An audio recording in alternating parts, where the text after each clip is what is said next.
So as we know, हम लोगों ने पहले अपने इंटरफेस को कितने पार्ट में बांटा है? एक कौन? जीवन, एस जीटू। और मैंने इसी इंटरफेस का नाम रखा था सेल ग्रोथ फेज। मैं यहीं से टॉपिक छोड़ा था और यहीं से उठा रहा हूं, सेल ग्रोथ फेज। और सेल ग्रोथ फेज में एक दो क्वेश्चन और एक दो बातें आई जो बच्चे कह रहे थे डिफर करते हैं सर। पहली बात, जीवन फेज में मैंने बताया था न्यूक्लियोटाइड बनेंगे। क्या बनेंगे? नो डाउट न्यूक्लियोटाइड बनेंगे, अमीनो एसिड बनेंगे, एटीपी बनेगी, याद रहेगा? हाँ, ये आरएनए भी बनेगा, थोड़ा सा आरएनए भी बनेगा, ये छूटा था मेरे से, याद रखना। क्या क्या बनेगा? Nucleotide, amino acid, RNA and ATP. So some kind of RNA also formed during the G1 phase. अच्छा, कुछ पुरानी किताबों में जिनमें बच्चों ने मुझे बहुत मैसेज किया कि सर आपने क्या ये गलत पढ़ाया है क्या, उन्होंने कहा कि प्रोटीन का फॉर्मेशन और कुछ बहुत हो भी सकता है, कुछ नहीं भी हो सकता। कुछ एनसीईआरटी की बुक्स, सॉरी एनसीईआरटी के अलावा बुक्स बोलती हैं कि प्रोटीन का भी फॉर्मेशन हो जाता है ड्यूरिंग जीवन। कुछ बच्चों ने मुझसे स्पेशली ये क्वेश्चन पूछे कि हम कुछ क्वेश्चन लगा रहे हैं सर, वहां पर प्रोटीन का फॉर्मेशन भी दिख रहा। याद रखना, प्रोटीन का फॉर्मेशन जीवन में देखा गया है, लेकिन 4 लोगों का कंफर्म है। बोलो कौन? Nucleotide, amino acid, RNA, ATP.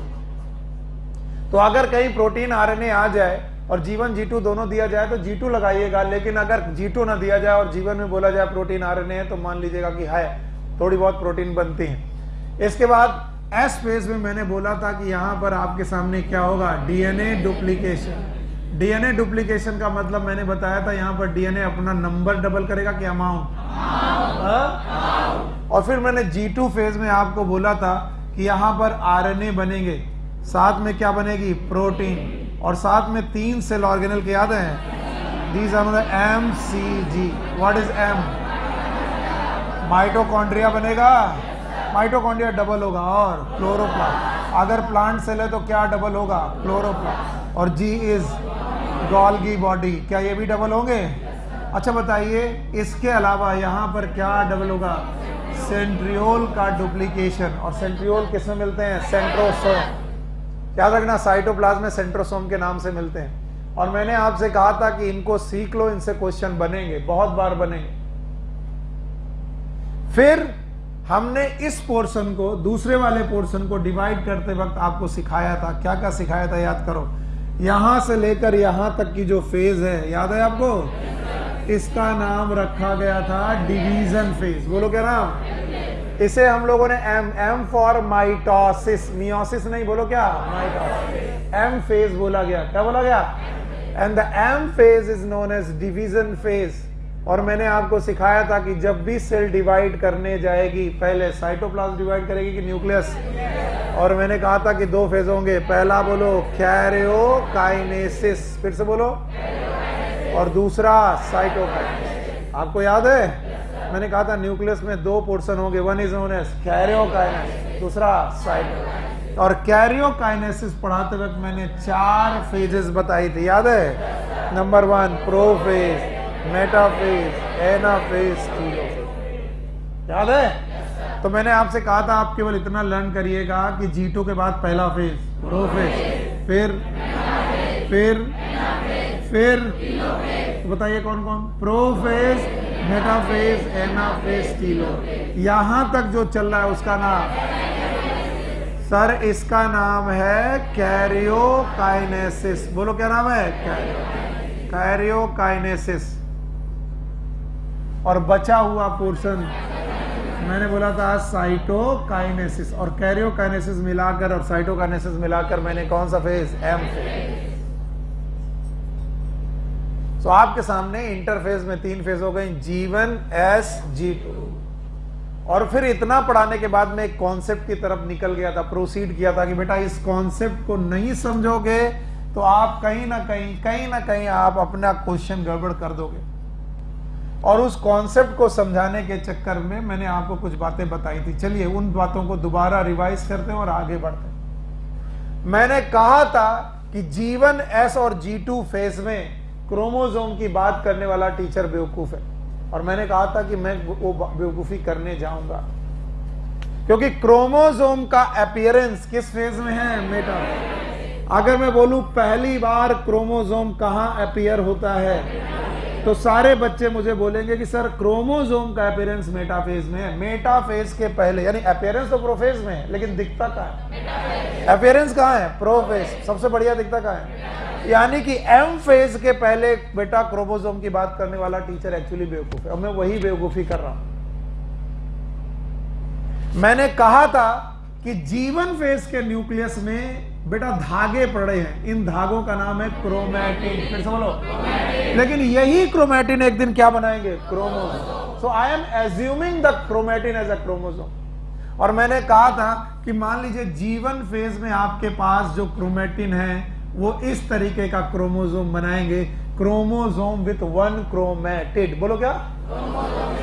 This is one chromatid. दो दिख भले रहे लेकिन एक क्रोमैटिड है और ये दूसरा क्रोमैटिड है। और फिर मैंने आपसे कहा था कि इसे n मानिएगा, दूसरे को भी n मानिएगा। बताओ कितने नंबर? मैं बोलूं 23 ऐसे और 23 ऐसे, तो बताओ कितने पेयर? 23 पेयर, 23। तो 2n का मतलब, n मतलब क्या है? 23। तो 23 ऐसे और 23 ऐसे पेयर में आए। पर जो भी क्रोमोसोम मिल रहा है उसके अमाउंट को c मानिए, इसके अमाउंट को c मानिए, और क्या बताइए? 2c। तो बताओ ये क्या है? 2n2c। It is the original content at the जीवन। और मैंने ये भी पिछली क्लासेस में सिखाया है कि अगर आप इतना सीख जाओ कि जीवन में आने वाली सेल अभी अभी ताजी सेल है, साइटोकाइनेसिस से तुरंत आई है, तो जीवन की सेल इज न्यू सेल। कैसी सेल है? और न्यू सेल के पास जो डीएनए कंटेंट है, जो भी डीएनए कंटेंट है, इट इज ओरिजिनल कंटेंट। ना हाफ है ना डबल है, इट इज ओरिजिनल कंटेंट। अगर कोई पूछे सेल का ओरिजिनल कंटेंट किस फेज में देखना है? एस में, जीवन फेज में। देखिए जीवन फेज का content is the original content of the cell, क्योंकि नई सेल बन के अभी अभी आई। अब जीवन सेल में, जीवन फेज में आपके पास 2n और 2c सब्सटेंस था। अभी ये किस फेज से गुजरा? और एस फेज में आपने क्या किया? डीएनए का डुप्लीकेशन। तो मैंने कहा डीएनए का डुप्लीकेशन करते वक्त आपको ध्यान रखना पड़ेगा कि नंबर सेम रहने। याद रखना, मान लीजिए ये एक क्रोमैटिन वाला क्रोमोसोम था, अभी यहां पर डुप्लीकेशन हुआ तो अमाउंट डबल हो गया। अगर अमाउंट डबल हो गया तो बताइए नंबर भी डबल हो गया क्या? Yes sir. मैंने बताया था कि ऐसा नहीं है। मैंने ऑलमोस्ट अपने आप को कुछ बेटा रिप्रेजेंट किया था कि किस तरीके से आप कहानी बताओगे। मैंने कहा था अगर धोखे से मेरा एक हाथ और एक पैर हो जाए तो आप क्या मुझे, मेरे राशन कार्ड में मेरी आधी यूनिट मानेंगे? क्या मुझे टिकट आधी खरीदनी पड़ेगी? एक टिकट, एक यूनिट, एक वोट डालने का तब भी मेरे पास हक है। तो मैं कितना यूनिट हूं? एक। लेकिन अगर मेरे पास 2 हाथ और 2 पैर हैं तो मैं अब भी यूनिट कितनी हुई? एक। लेकिन पहले वाले से अमाउंट डबल। तो जो क्रोमैटिड हुआ करता था वो एक था, अभी यहां पर कितने हैं? 2। एक क्रोमैटिड को मैंने सी माना था, तो इतने को मैंने सी माना, तो ये भी क्या होगा? और इसको माना सी, तो ये भी क्या होगा? पर ये एक क्रोमोसोम और ये एक क्रोमोसोम तो अभी भी 2n। फिर से बोलो। और ये सी सी सी, बोलो कितना? 4c। बताओ किसने 4c कर दिया? S phase. और ये एस फेज का 4c कहां पर बना रहेगा? G2। तो बताओ अगर G2 में आपको क्रोमोसोम पूछे जाएं, अभी भी आपके पास n और n कितने हैं? 2n। और बताइए कितना है? 4c। फिर कौन सी फेज आई? प्रोफेज। फिर से बोलो। यहां पर भी बेटा 2n4c। और मेटा फेज में जब पहली बार क्रोमोसोम अपीयर हुआ, जहां सुनील सर को क्रोमोसोम की ओरिजिनल बात करनी चाहिए, वो G1SG2 है कि मेटाफेज। और जिस समय मेटाफेज में क्रोमोसोम अपीयर हुआ, जिसे आप रियल क्रोमोसोम मानते हैं भाइयों बहनों, वो रियल एक्चुअल क्रोमोसोम है कि डबल अमाउंट?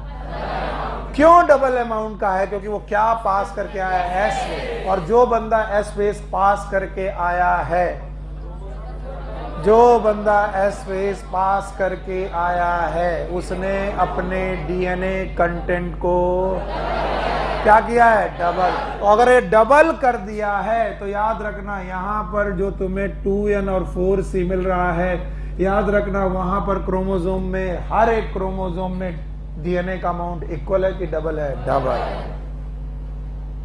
और मैंने कहा था अभी यहीं तक का रखेंगे जब तक कि मैं एनाफेज, टीलोफेज और साइटोकाइनेसिस आपको नहीं पढ़ा देता, तब तक आप यही मानेंगे कि सर क्या सेम रहना है? अरे सोने वालों जागो, क्या सेम रहना है? और क्या डबल हो जाना है? किस फेज के बाद? एस। कल को मैं इस तरीके से ना दूं और मैं क्वेश्चन यूं दे दूं कि यहां पर 2n और x अमाउंट है, नंबर कितना? अमाउंट। तो बताओ यहां क्या होगा? 2n 2x, यहां पर भी और यहां पर भी। सर मैं ऐसा नहीं देना चाहता हूं, मैं देना चाहता हूं यहां 2n और c है। बताओ 2n, यहां 2n, यहां 2n। कुछ लोग बोलते हैं पहले बताया था 2n 4c, अब बता रहा 2n 2c। दिमाग हिल गया इस टीचर का। अरे बेवकूफो, ये रटने की जरूरत नहीं है। देखना है जीवन। क्या देखना है? जीवन। और बाद में रिलेट करना है जीवन से बाकी स्टेज का नंबर सेम, अमाउंट। और भैया ये माइटोसिस है। कभी कोई पूछे कि सर नंबर कभी बदलेगा कि नहीं? नहीं। माइटोसिस में क्रोमोसोम का नंबर सेम, मदर और डॉटर सेल में क्रोमोसोम का नंबर सेम। तो कोई पूछे कि अगर जीवन में 2n था तो टीलोफेज में बताओ? एक न्यूक्लियस में। कितने न्यूक्लियस में? एक न्यूक्लियस। अभी इन क्वेश्चन को आप सॉल्व करने लायक दिमाग नहीं पा पाए, और आज मैं ये चीजें तुमसे गलत करवा के सही करवाऊंगा। और जितने मैक्सिमम क्वेश्चन आपसे बन सकते हैं, अगर आपकी बुद्धि सही चल रही तो सही हो जाएगी, और नहीं तो बहुत मुश्किल आने वाला है। बताइए जीवन में डीएनए का कुछ हुआ था कि नहीं हुआ था? हुआ था। एस में डीएनए डबल हुआ, G2 में डीएनए का ना नंबर ना अमाउंट। तो कौन सी फेज के रेस्पेक्ट में देख रहे हो? एस फेज के रेस्पेक्ट में अगर तुमने एम फेज देखा तो बताओ क्रोमोसोम और नंबर सेम, और जीवन के केस में देखा तो number same, amount double. Question मैं तुमसे गलत करवाऊंगा, मैं जानता हूं कैसे। मैं कहूंगा with respect to G one phase, what will be the DNA content in metaphasic nucleus? Number is same, amount is double. अब मैं क्वेश्चन का with respect to S phase, number is same, amount is same. बोलोगे sir पहले पढ़वाया था number is same amount is double, अब बोलो number is same amount is same, क्योंकि आप किसका रेस्पेक्ट ले रहे। और ये क्वेश्चन इतने पेनफुल हैं कि आपको हर बार एक क्वेश्चन जो सही करोगे अगली बार रट्टा मार के जाओगे वो गलत हो जाएगा। इसलिए पिक्चर आपकी बहुत क्लियर होनी चाहिए और ये चलते रहना चाहिए। जीवन में क्रोमोसोम में कितना क्रोमेटिड? एक। और कोई पूछे तुम्हारे सर ने क्रोमोसोम बनाया, तुम्हारा सर बेवकूफ है, बोलो हाँ बेवकूफ है। हम ये जानते हैं कि जीवन एस और G2 में क्रोमोसोम क्या होते हैं? क्रोमेटिड। पर मेरे टीचर ने उन क्रोमेटिड को क्या एज्यूम कर लिया है? क्रोमोसोम। और इस वजह से मैं क्वेश्चन निकाल पा रहा हूं, मुझे क्वेश्चन निकालने। तो बताओ जीवन एस G2 में क्रोमोसोम की बात करना सही है कि गलत है? गलत है। कुछ समझ में आ रहा है? और सुनो, एक रूल है, अगर सेल ग्रोथ नहीं होगी, फिर से बोलो,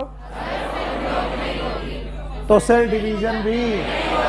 और इसी बात को कोशिका ने, इसी बात को एनसीईआरटी ने बड़ी बड़ी भयानक बातों में लिखा है। बोलते हैं जो नई सेल अभी बन के आई है वो किस फेज में है? जीवन। और उसे किस में जाना चाहिए? एस। फिर किस में जाना चाहिए? G2। अब सुन लो, अगर कोई सेल किस फेज में चली गई? एस। तो उसने क्या कर देना है? क्या कर देना है? DNA duplication. अगर डीएनए डुप्लीकेशन कर दिया तो अमाउंट क्या हो जाएगा? डबल। हाँ? और अगर अमाउंट डबल हो गया बच्चों तो याद रखना, it is a point of no return. अब आप कोशिका रिटर्न नहीं कर सकते। अब कोशिका को डिवाइड करना ही पड़ेगा। इस चीज को बार बार अपने मन में डालो कि अगर कोई कोशिका किस फेज में घुस गई है, एस फेज, तो उसने अपने डीएनए को अब डबल कर लिया है, तो उसे डिस्ट्रीब्यूट करना मजबूरी है। अगर कोई कोशिका एस फेज में गई है तो अब उसे डिवाइड करना उसकी मजबूरी है। It is a point of no return. और अगर आपको डिवाइड नहीं करना, क्या नहीं करना, तो आप किस फेज में मत जाओ, आप किस में बने रहो। बोलते हैं एनिमल सेल्स में कुछ सेल्स ऐसी हैं, एनिमल के केस में देयर आर सम सेल, ऐसी सेल्स हैं जो कभी भी एस फेज में जाती ही नहीं है। They never go into S phase. और अगर एस फेज में नहीं गई तो G2 में, और G2 में नहीं जाएंगी तो डिवाइड। तो याद रखना, there are some cells which never proceed to S phase and divide, they never divide, so they occasionally divide, या फिर they never divide, they exhibit no cell division. और ऐसी कोशिकाएं जिन्होंने कभी सेल डिवीजन एग्जिबिट ही नहीं करना है, वो किसमें पड़ी रहती हैं, जीवन। और जीवन में पड़ी पड़ी क्विसेंट हो जाती हैं, और उन्हें हम लोग G0 बोलते हैं। क्या बोलते हैं? G0 is nothing but it is जीवन, जो कभी प्रोसीड नहीं करेगी किसमें। और अगर ये एस में गई तो उसका नाम G0 नहीं होगा, जीवन। तो वो कोशिकाएं जिन्हें कभी डिवाइड नहीं करना, वो क्या किस फेज में नहीं जाएंगी, जीवन में रहेंगी। किस फेज में नहीं जाएंगे? और क्योंकि एस फेज में गए तो अब रिटर्न। तो बोलते हैं ऐसी कोशिकाएं हम बोलते हैं वो क्विसेंट स्टेज में चली गई हैं। और 2 साल क्वेश्चन आया इसका, 1 साल तो बहुत लोगों ने रट्टा मारा, बहुत लड़ाई लड़ी। एनसीईआरटी लगती है कि जीवन फेज की कोशिकाएं सेल साइकिल को एग्जिट कर जाती हैं, वो सेल साइकिल को एग्जिट कर जाती हैं, सेल साइकिल से बाहर निकल जाती हैं, दे एग्जिट द सेल साइकिल। और क्वेश्चन जब 2017-18 में आया तो दोनों ऑप्शन थे कि ये सेल साइकिल को एग्जिट करती हैं कि सस्पेंड करती हैं। एनसीईआरटी में लिखा एग्जिट और आंसर आया सस्पेंड। क्यों? क्योंकि हमने एग्जिट रट्टा मारा कि कोशिका जो G0 फेज में है वो किसमें नहीं जाएगी, एस, और एस फेज में नहीं गई तो डिवाइड। लेकिन एनसीईआरटी उसके नीचे 2 लाइनें लिखती हैं कि कभी कभी इन G0 कोशिकाओं को, ऐसी कोशिकाओं को रिक्वायरमेंट बेसिस पर, किस बेसिस पर, रिक्वायरमेंट बेसिस पर हम इन्हें इन्फ्लुएंस करते हैं, इन्हें इन्फ्लुएंस करके किस में भेजते हैं, एस फेज में। अगर एस फेज में गई तो क्या डिवाइड कर सकती हैं? अगर रिक्वायर हुआ तो ये भी डिवाइड कर सकती हैं। याद रखना, इसीलिए इस स्टेज को उन्होंने सस्पेंडेड स्टेट बोला। क्या बोला? जैसे नौकरी से सस्पेंड हो, इसका मतलब नौकरी से निकाल दिए गए नहीं, कभी भी वापस बुलाया जा सकता है। वैसे ही बोलते हैं जनरली ये कोशिकाएं डिवाइड नहीं करती, इसलिए इन्हें सस्पेंडेड फेज में माना चाहिए। और याद रखना, G0 कोशिकाओं में एग्जाम्पल है हार्ट सेल का, कार्डियक सेल्स जितनी भी हैं उनका, और नर्व सेल्स का, या फिर ब्रेन सेल्स का, नर्व सेल्स का, जो जनरली डिवाइड नहीं करती।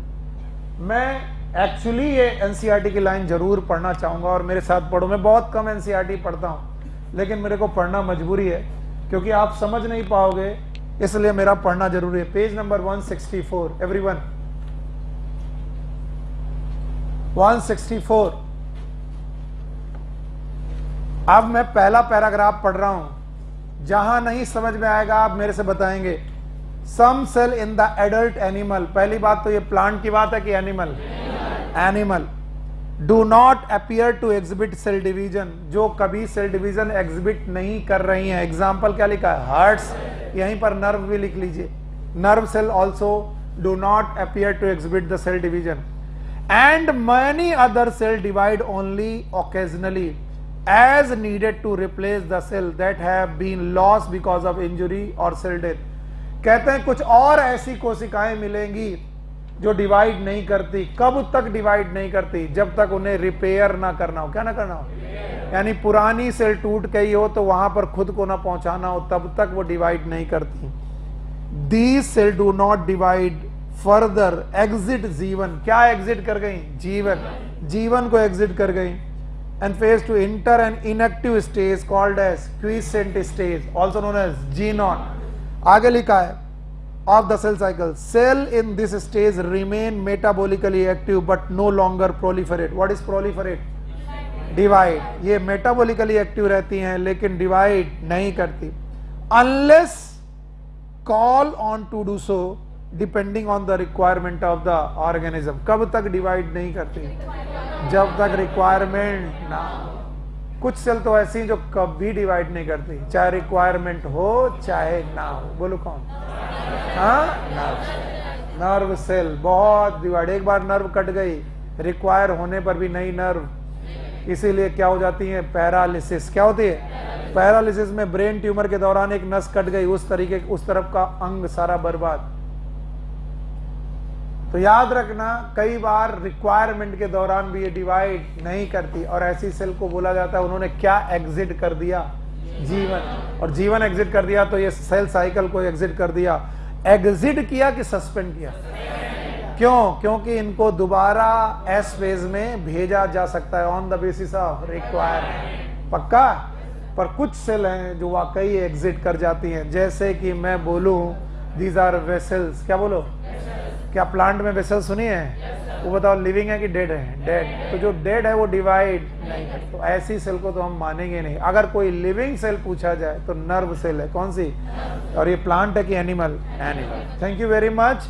और मुझे बताइए कि बताओ अगर किसी ने जीवन छोड़ा और किस में पहुंच गई, तो एस फेज में अपने डीएनए का क्या कर दिया? Amount double.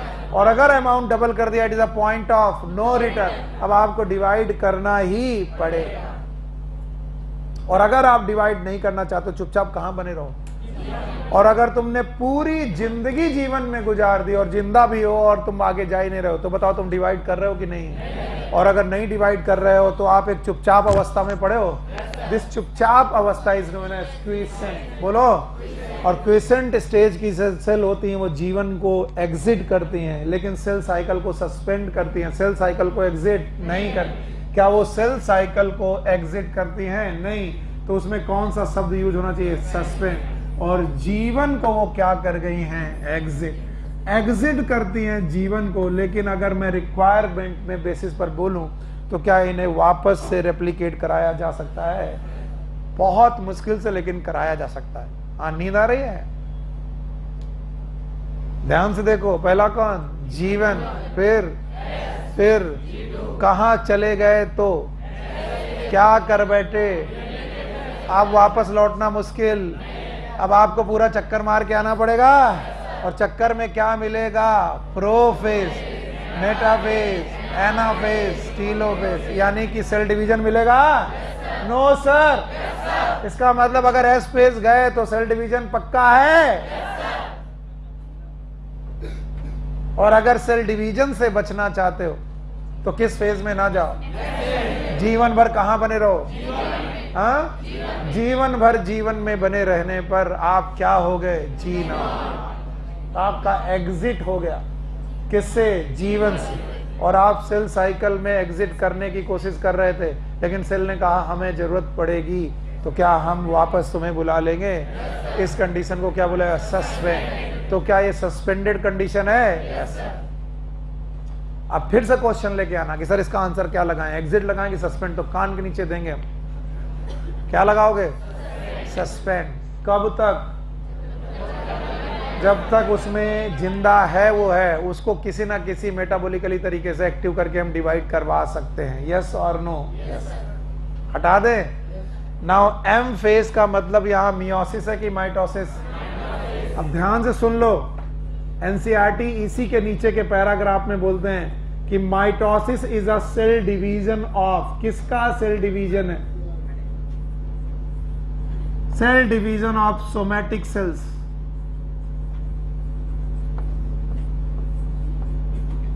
सोमैटिक सेल वो सेल होती हैं जो वेजिटेटिव ग्रोथ करती हैं, यानी पौधा लंबाई में बढ़ रहा, चौड़ाई में बढ़ रहा, रिप्रोडक्शन जब तक नहीं कर रहा है तब तक वो माइटोसिस नाम का सेल डिवीजन करना पसंद करेगा। और इन्होंने बोला है कि एक या दो एक्सेप्शन छोड़ दो, एनिमल के केस में जितनी डिप्लॉयड सेल हैं उनमें होने वाला division it is mitosis. Mitosis एक दो एक्सेप्शन के साथ एनिमल में केवल और केवल डिप्लॉयड सेल में होता है, हैप्लॉयड में नहीं होता। Only happen in diploid cell, not in haploid cell. But in plants, plant के केस में माइटोसिस डिप्लॉयड सेल में भी हो सकता है, हैप्लॉयड सेल में भी हो सकता है। Mitosis can happen in diploid cell as well as haploid cell and it is depending upon the life cycle. ये लाइफ साइकिल पर निर्भर करता है कि प्लांट कैसी लाइफ साइकिल रखता है। और एज वी नो कि हमें लाइफ साइकिल प्लांट में 3 तरीके की आनी चाहिए। कितने तरीके याद है? एक कौन सी? हैप्लॉन्टिक। बोलो कौन? हैप्लॉन्टिक है। दूसरा डिप्लॉन्टिक। तीसरा हैप्लोडिप्लॉन्टिक। और मैंने बहुत डिटेल में पढ़ाया है हैप्लॉन्टिक, डिप्लॉन्टिक एंड हैप्लोडिप्लॉन्टिक। मैंने बोला था हैप्लॉन्टिक लाइफ साइकिल में गैमीट बनाते वक्त मियोसिस की माइटोसिस, माइटोसिस, बॉडी भी हैप्लॉइड और गैमीट भी हैप्लॉइड, मियोसिस की माइटोसिस क्योंकि क्रोमोसोम का नंबर सेम, यानी कि हैप्लॉइड सेल्स में भी माइटोसिस हो सकती है। ये बात एनिमल में ट्रू है कि प्लांट्स में? पर एनिमल में अगर माइटोसिस हो रही है तो वो कौन सी सेल है? Diploid, with 1 or 2 exception, and that is in parthenogenesis. किसमें है? हाँ तहजीब, व्हाट इज पार्थिनोजेनेसिस? नहीं पढ़ी? किसी को याद है? What is parthenogenesis? Male gamete की फीमेल गैमीट? फीमेल गैमीट बिना फर्टिलाइजेशन के ऑर्गेनिज्म बनाती है। देखो क्वेश्चन ये था, मैं बता दे रहा हूं, कुछ लोग घर जाकर के वापस सोचेंगे, 6 दिन बाद आएंगे, कहेंगे सुनील सर से दोबारा क्वेश्चन पूछा जाए, सुनील सर भटक गए। मैंने बोला था आपके पास हनी बी में पार्थिनोजेनेसिस है। उसने बोला मेल और फीमेल है। चलिए फीमेल गैमीट एक हैप्लॉइड गैमीट है। कैसा गैमीट है? हैप्लॉइड। मेल गैमीट भी एक हैप्लॉइड गैमीट है। दोनों को फ्यूज करके जायगोट बनाना चाहिए। क्या बनाना चाहिए? और इस जायगोट से बच्चे पैदा होने चाहिए। कभी कभी फीमेल गैमीट बिना फर्टिलाइजेशन के बच्चे पैदा कर देता है। बताइए ये प्रोसेस क्या कहलाया? पार्थिनोजेनेसिस। तो बताओ अगर गैमीट हैप्लॉइड तो बच्चा भी। अब बताइए ये बंदा अगर गैमीट बनाने जाए, क्या बनाए? तो बताओ गैमीट इज ऑलवेज हैप्लॉइड, बंदा भी हैप्लॉइड। तो बताओ मियोसिस की माइटोसिस। तो बताओ एनिमल भी कभी कभी माइटोसिस करते हैं हैप्लॉइड सेल में? यस। वो कब? पार्थिनोजेनेसिस। अदरवाइज एनिमल जनरली अपनी माइटोसिस कहां करते हैं? आवाज ही नहीं है। और आज जो लोग कह रहे होंगे ना कि सर आप सही ढंग से समझा नहीं रहे, वो लोगों को सोचना चाहिए कि जिस दिन मैं इसे पढ़ा रहा था हैप्लॉन्टिक, डिप्लॉन्टिक और हैप्लोडिप्लॉन्टिक, तब तुम्हारी नजर कहीं और थी, तुमको मतलब नहीं रहता पढ़ने से। और जैसे जैसे दिन और बढ़ेंगे ना तुम्हारी तकलीफें बढ़ेंगी और क्लास छोड़ने की टेंडेंसी भी बढ़ेगी कि यार समझ में नहीं आ रहा। और कुछ लोग होंगे जो चिल्ला के बोलेंगे क्योंकि वो सीख रहे, बाकी कुछ लोग बीच में क्लास छोड़ते हैं, उनको समझ में नहीं आएगा कि हो क्या रहा है। या तो मैं फिर इसी में घूमता रहूं कि व्हाट इज हैप्लॉन्टिक, डिप्लॉन्टिक और हैप्लोडिप्लॉन्टिक, और ये मैं नहीं करूंगा आपकी बात। चिल्ला लो। एनिमल में माइटोसिस किन सेल में? प्लांट में, डिप्लॉइड में भी और हैप्लॉइड में, depending upon life cycle. Haplontic, diplontic, haplodiplontic. यहां पर माइटोसिस तो डिप्लॉइड में है। किसमें? डिप्लॉइड। और यहां पर हैप्लॉइड। हैप्लॉइड बंदा जब गैमीट बना रहा है तो खुद की body haploid, gamete is always haploid और क्रोमोसोम का नंबर सेम। मियोसिस की माइटोसिस, माइटोसिस। ये क्या है? एनिमल की प्लांट। तो प्लांट में माइटोसिस डिप्लॉइड सेल में भी और हैप्लॉइड सेल। लेकिन एनिमल में माइटोसिस जनरली जब तक कि क्या ना हो, फिर से बोलो, पार्थिनोजेनेसिस के दौरान फीमेल गैमीट जो कि कैसा था? हैप्लॉइड, वो बच्चा बनाता है। बता विदाउट फर्टिलाइजेशन की विदाउट, और वो बच्चा हैप्लॉइड होगा कि डिप्लॉइड? और ये बच्चा जब गैमीट बनाने जा रहा होगा तो गैमीट इज ऑलवेज हैप्लॉइड, बच्चा इज, तो बताओ मियोसिस की माइटोसिस? माइटोसिस। तो एक या दो एक्सेप्शन है जिसमें एनिमल भी हैप्लॉइड सेल में गैमीट का मतलब गैमीट बनाते वक्त क्या करवाते हैं? माइटोसिस। अदरवाइज रट्टा मारो, एनिमल में mitosis is in diploid cell and in plant cell mitosis in diploid cell as well as haploid। जो पैराग्राफ मैंने पढ़ा उसके जस्ट नीचे वाले पैराग्राफ में बोल्ड बोल्ड तरीके से लिखा हुआ है, अच्छी तरीके से लिखा हुआ है, आप लोग सीख लीजिएगा, नहीं तो आप घर जाकर के नहीं समझ पाओगे। What is M phase? Meiosis की माइटोसिस? माइटोसिस। माइटोसिस कहां होती है? पता नहीं सर कहां होती है। एनिमल में हैप्लॉइड की डिप्लॉइड, और प्लांट में may be haploid may be diploid depending upon life cycle. और प्लांट में कितनी life cycle? 3। Number 1 haplontic, diplontic, haplontic. Haplontic है तो पता नहीं, हैप्लॉन्टिक है तो बॉडी हैप्लॉइड, गैमीट भी माइटोसिस। याद है? ऐसे चेहरे देख के मुझे घबराहट होती। 3 रूल लिखाए थे, सब कुछ छोड़ करके सुनो, फिर मैं सेल डिवीजन में घुसूंगा। पहला, ऑल गैमीट्स आर हैप्लॉइड। अब ये रोकना छोड़ना नहीं है, एकदम अलग पढ़ा रहा हूं, इसका कोई लेना देना नहीं। All gametes are zygote is diploid.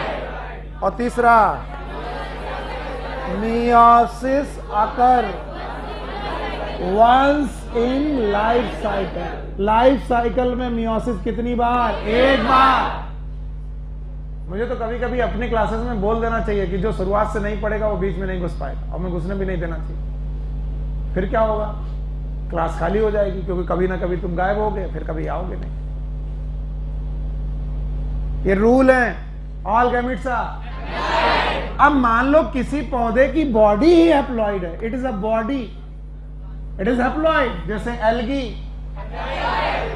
Fungi, bryophyta, haploid. याद है? बॉडी हैप्लॉइड है। अब बताओ गैमीट कैसा है? हैप्लॉइड अकॉर्डिंग टू रूप। तो गैमीट का क्रोमोसोम नंबर और बॉडी का chromosome number same chromosome number किसमें? माइटोसिस। तो बताओ क्या होगा? माइटोसिस। अब बताओ माइटोसिस हैप्लॉइड में हुई कि डिप्लॉइड में? हैप्लॉइड। सर अब थोड़ा थोड़ा आ रहा है, चेहरे बताते हैं कि थोड़ा थोड़ा आ रहा है। वैसे mitosis is the cell division of haploid cell की डिप्लॉइड सेल। कसम खाओ, it is a division of. Plant में भी डिप्लॉइड, एनिमल में भी डिप्लॉइड, कुछ प्लांट में हैप्लॉइड, पक्का। और एक आधा एक्सेप्शन एनिमल में भी है जिसमें क्या है? हैप्लॉइड, पक्का। थैंक यू वेरी मच, आपने अच्छे तरीके से समझा। अब मैं एम फेज को डिटेल में पढ़ाने जा रहा हूं। Today my class is for M phase, where M stands for mitosis. This term mitosis was given by W. Fleming. Fleming नाम के साइंटिस्ट ने ये माइटोसिस टर्म इंट्रोड्यूस किया था।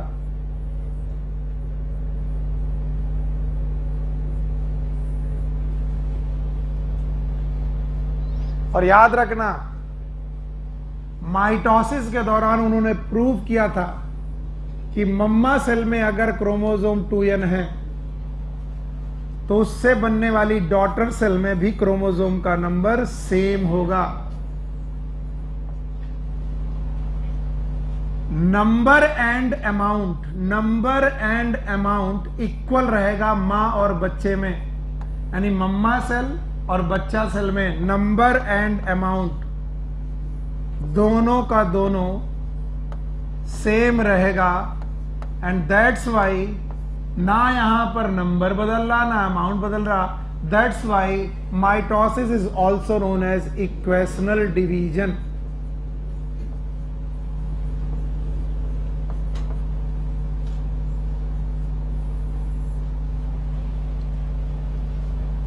डब्ल्यू फ्लेमिंग ने टर्म इंट्रोड्यूस किया था माइटोसिस, और माइटोसिस के दौरान यह बताया गया कि एक मदर सेल से 2 डॉटर सेल बनेंगी, और मदर सेल में क्रोमोसोम नंबर जितने हैं उतने ही डॉटर सेल में होंगे, और मदर सेल में जो अमाउंट है उतना ही अमाउंट बेटा डॉटर सेल में होगा। अगर मेरे बच्चे सही ढंग से तुम मुझे पढ़ रहे हो ना, तो तुम्हें मालूम है मैं यही 2 दिन से समझाने की कोशिश कर रहा हूं कि जब भी तुम G1 SG2 से गुजरोगे, G1 SG2 से गुजरोगे, तो 2n वाला बंदा हमेशा कैसा रहेगा? 2n, नंबर कभी चेंज। लेकिन जब तुम G1 से गुजरोगे तो 2C को 4C करोगे, और 4C से 4C रहेगा, और यहां आते ही 2C। क्यों? क्योंकि कैरियोकाइनेसिस के दौरान तुम इसे 4C को आधा आधा बांट दोगे। तो मम्मा में कितना था? 2n 2C, तो बच्चे में भी कितना होगा? 2nCT। तो बताओ आपने क्या किया? नंबर तो सेम रखा पूरी साइकिल के दौरान, बट अमाउंट को बेटा 2C से क्या किया? 4C, और 4C से 2C इधर बांटा, 2C इधर बांटा। तो नो डाउट आपके बीच में 4C आया, लेकिन वो डिवीजन फेज था कि रेस्टिंग फेज? रेस्टिंग। कौन सा phase? S phase is a division phase और इंटरफेज? पता नहीं। तो अमाउंट इंटरफेज में बढ़ा, लेकिन एम फेज में फिर से बराबर। G1 में कितना था? 2C, S में 4C, टीलो फेज में फिर से 2C। तो मां और बच्चे में अमाउंट भी सेम, नंबर भी सेम। नहीं सर, एक बार आओ। हाँ, एक बार आओ। हम जानते हैं ना, हमको कौन तुमसे अच्छे तरीके से, तुमको और हमको एक दूसरे को बहुत अच्छी तरीके से जानते हैं। आधे बार तो समझ में आता, अच्छा कुछ बताया यार, अभी अल्लू निकल गया, अब बताओ, एक बार और बता दे। ये मदर सेल है, देखो इधर, मम्मा सेल, मदर सेल। इसको मैं बाद में प्रूफ करूंगा तुम्हारे साथ, अभी सीख लो। मदर सेल के पास 2n और 2C क्रोमोसोम थे, यानी नंबर में कितने? हाँ, और अमाउंट में? ये मदर सेल है, इनसे 2 बच्चे बने। नंबर हमने कभी भी कम नहीं करना, नंबर तो उतना ही रहना, ये बात मैं तुमको प्रूव कर दूंगा। तो नंबर तो सेम है, पर सर नंबर सेम है तो अमाउंट कैसे सेम रह गया? तो मैंने कहा इस कोशिका ने एक चालाकी की। क्या चालाकी की? कि हर एक क्रोमोसोम में N और C और C था। इसने पहले इस क्रोमोसोम को डबल किया। बताओ क्या किया? पता नहीं, डबल किया। तो किस में डबल किया?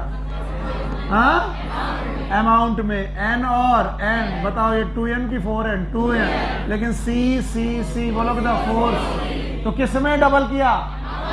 अमाउंट। और फिर बेटा नंबर में तो इक्वल भेजा, पर अमाउंट में हाफ। किसके रेस्पेक्ट में? S phase. और जैसे ही भेजा तो बताओ, यहां 2n और 2C था, यहां पर भी 2n और 2C, यहां पर भी 2n और 2C। तो बताओ मां के रेस्पेक्ट में अमाउंट डबल हुआ था, लेकिन किस फेज में? S phase. डिवीजन में डबल, जो डबल हुआ था उसे आधा आधा बांट दिया गया। तो मां और बेटी को देखो, एस फेज को मत देखो, मां और बेटी को देखो, number same, amount, number, amount, लेकिन बीच में डबल तो हुआ था। वो कौन सी फेज थी? S phase. अगर वो डबल ना होता तो यहाँ इक्वल।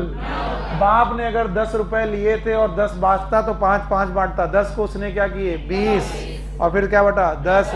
तो बताओ ये डिवीजन में इसका नाम इक्वेशनल डिवीजन क्यों रखा गया? बोलो क्यों रखा गया? क्योंकि नहीं, इसका जवाब चाहिए मुझे। इक्वेशनल डिवीजन क्यों रखा गया? क्योंकि मां और मदर और डॉटर सेल में नंबर, अमाउंट। कुछ लोग ऐसा रट्टा मारते हैं कि नंबर सेम, अमाउंट हाफ। मैं जानता हूं बहुत लोग रट्टा मारते हैं, लेकिन वो किसके रेस्पेक्ट में? एस फेज के रेस्पेक्ट में नंबर, अमाउंट। और मैं एस फेज के रेस्पेक्ट में बता रहा हूं कि मां, हाँ, मदर सेल के रेस्पेक्ट में नंबर भी, अमाउंट भी same, and that's why it is equational. और ये इक्वेशनल शब्द मैंने दिया कि एनसीईआरटी? घूर घूर के देखो एनसीईआरटी में कहीं इक्वेशनल डिवीजन लिखा है क्या? लिखा है? तो इक्वेशनल डिवीजन क्या है? जब क्या सेम हो, पता नहीं, नंबर सेम, अमाउंट सेम, किसके बीच में? मदर सेल और पेरेंट सेल और डॉटर सेल में नंबर और अमाउंट सेम, तो वो तो इक्वेशनल। पर अगर मैं किस फेज की बात करूं, एस फेज, तो बताओ नंबर से अमाउंट, तो जो ये जवाब आता है नंबर से अमाउंट से। और इसीलिए जिन बच्चों को सेल साइकिल में G1 S G2 समझ में नहीं आया, वो इन क्वेश्चन से इतना भागते हैं, कहते हैं सर ये क्वेश्चन ना आए तो अच्छा है।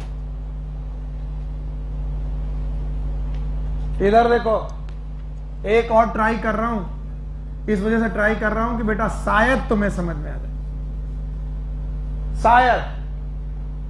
और अगर आ गया तो फिर हम दोनों की विन पोजीशन है, हम दोनों लोग जीतेंगे ना। मुझे भागने का डर है कि जल्दी जल्दी समझा दो और भाग जाओ, ये तब करता जब मुझे ना आता। मैं अपनी डेट में कॉन्फिडेंट यहीं पर खड़ा हूं, तुमको जो पूछना है पूछो। ये बोलो कौन है? और ये और मैंने बोला था जीवन की सेल पुरानी सेल है कि नई सेल? अब मम्मी कसम है न्यू सेल है, और यही मां बनेगी और इसकी डॉटर सेल पैदा होगी। तो न्यू सेल का जो कंटेंट है इट इज डबल कंटेंट की ओरिजिनल। तो मदर सेल का जो ओरिजिनल कंटेंट है, क्या मैंने आपको डिजाइन मतलब से डायग्राम से डिफाइन किया था? और मैंने बोला था हर क्रोमोसोम अगर होता तो, अगर क्या होता? N और N 2N, और क्रोमेटिड एक होती कि दो? एक। तो बताओ ये क्या होता? C। और ये तो बोलो क्या होता? 2C। एक क्रोमोसोम में कितनी क्रोमेटिड होती? एक। दो? बहुत घूसा मारूंगा मैं, मतलब तुम्हें कुछ भी नहीं समझ में आ रहा है। एक क्रोमोसोम में एक क्रोमेटिड।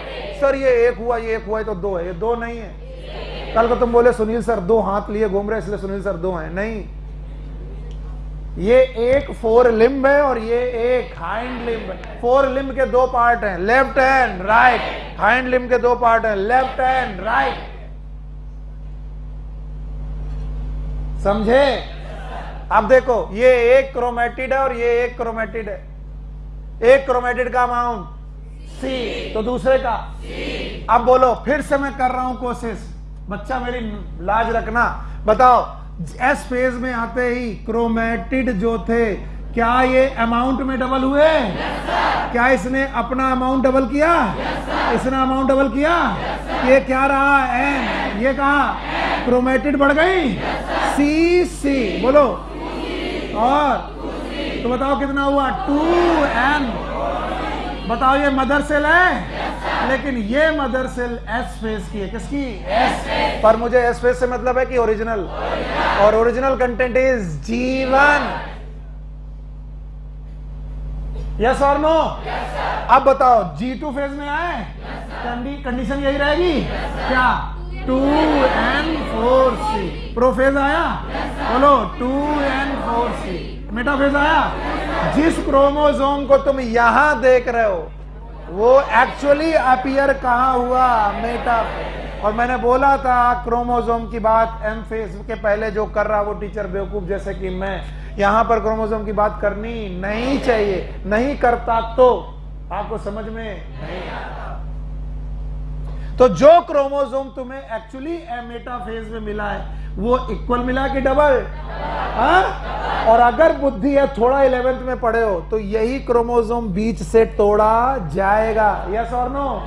और अगर तोड़ा जाएगा तो बताओ इन्हीं में से एक क्रोमोसोम, इसमें से इस एक क्रोमोसोम से दो क्रोमोसोम बनाए जाएंगे, और जो दो क्रोमोसोम बनाए जाएंगे वो किसके जैसे होंगे? जीवन।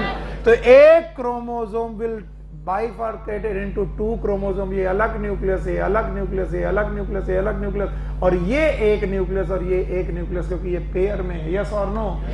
और इस तरीके से जो अमाउंट जाएगा, नंबर फिर से इसे क्या बोला जाएगा? N। इसको N, पर ये एक न्यूक्लियस में चला गया तो बोलो कितना हुआ? 2N। और ये कितना हुआ? 2C। और ये एक में गया तो 2N 2C। तो बताओ साइटोकाइनेसिस तक आते आते क्या हो जाएगा? 2N 2C। और मम्मा के पास कितना था? क्या यहाँ डॉटर सेल बनी? मम्मा सेल और डॉटर सेल में क्रोमोसोम का नंबर सेम अमाउंट, लेकिन एस फेज के रिस्पेक्ट में क्रोमोसोम का नंबर सेम अमाउंट नहीं आया।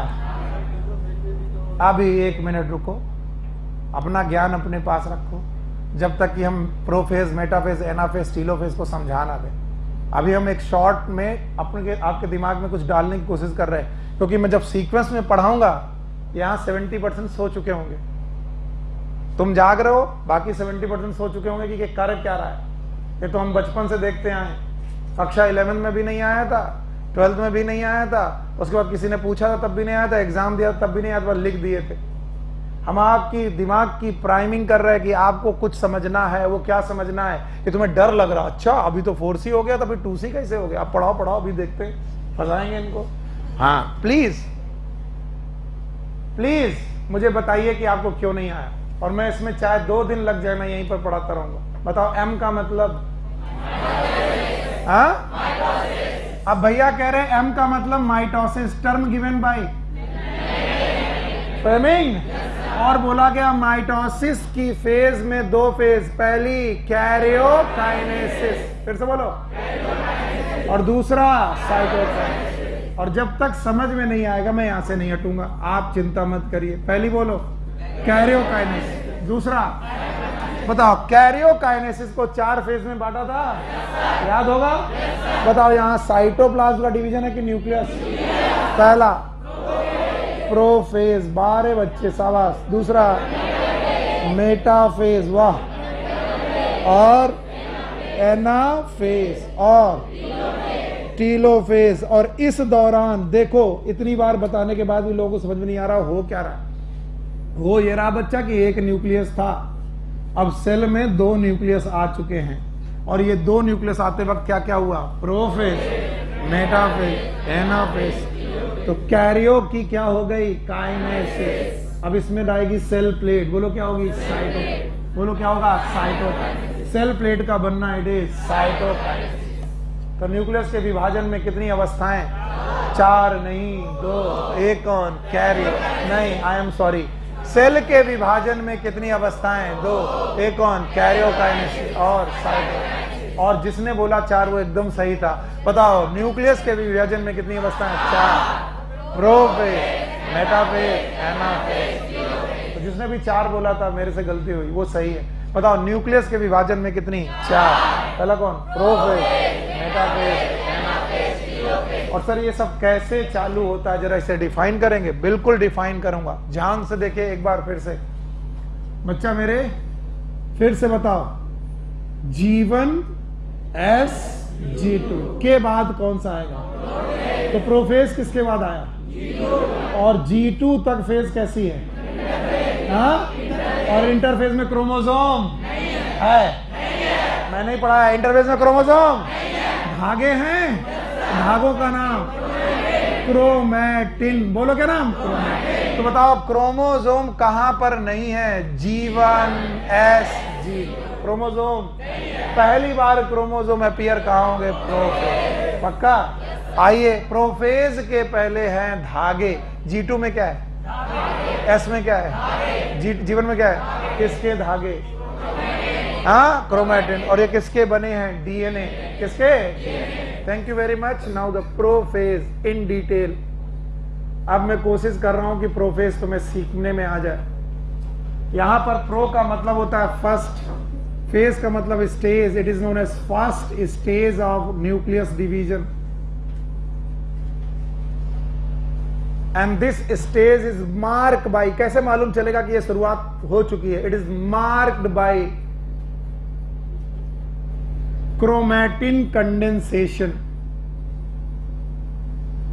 क्रोमैटिन कंडेंसेशन, अगर न्यूक्लियस में प्रेजेंट क्रोमैटिन का कंडेंसेशन होने लगे, आधे लोग तो इसी बात से मूर्छित हो जाएंगे, ये क्या लिखा सर?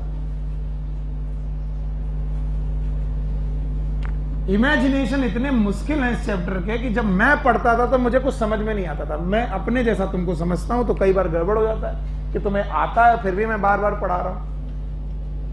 ये क्या है? घर है। और ये क्या है? हाँ? और ये न्यूक्लियस इंटरफेस का है, किसका? तो बताओ यहां पर क्या क्रोमोसोम मिले कि धागे? हाँ, इन धागों का नाम बताओ क्या? क्रोमैटिन। हाँ, और क्रोमैटिन धागे तितर बितर ऐसे ही पड़े, और अगर ये कंडेंस होने लगे, क्या होने लगे? कंडेंस। स्टॉल कहां गया वो दो जिससे मैंने पिछली बार क्रोमोसोम बनाया था? लाओ लाओ लाओ, कोई भी दो। जुकाम उकाम तो नहीं है?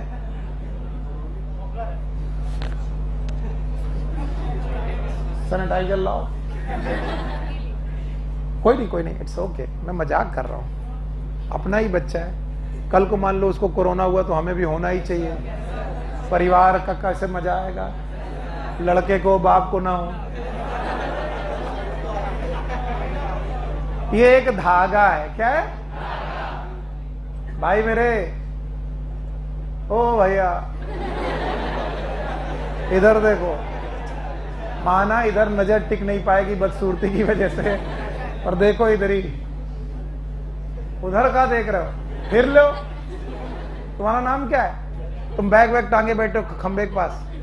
हाँ, तेज बोलो।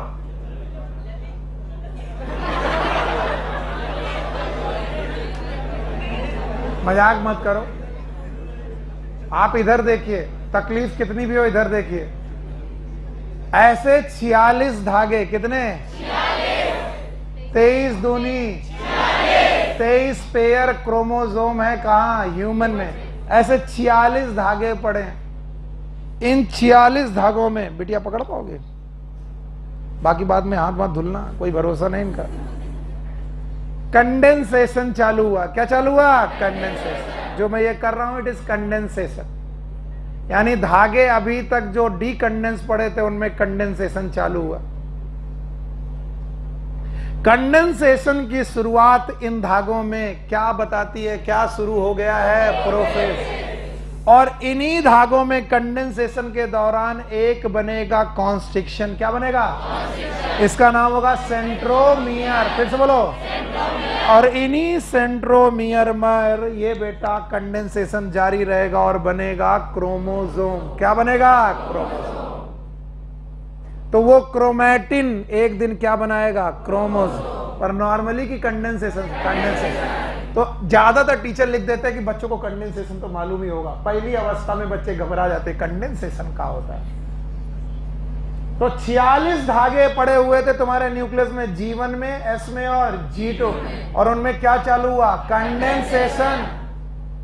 और इन कंडेंसेशन की शुरुआत, इस कंडेंसेशन होने की शुरुआत क्या बताती है? क्या चालू हो गया? प्रोफेज।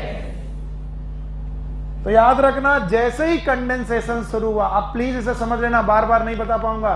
जैसे ही कंडेंसेशन शुरू हुआ, प्रोफेज शुरू हो गया, और क्या और दिखने लगा? सर, न्यूक्लियर मेम्ब्रेन धीरे धीरे धीरे धीरे खत्म होने लगी।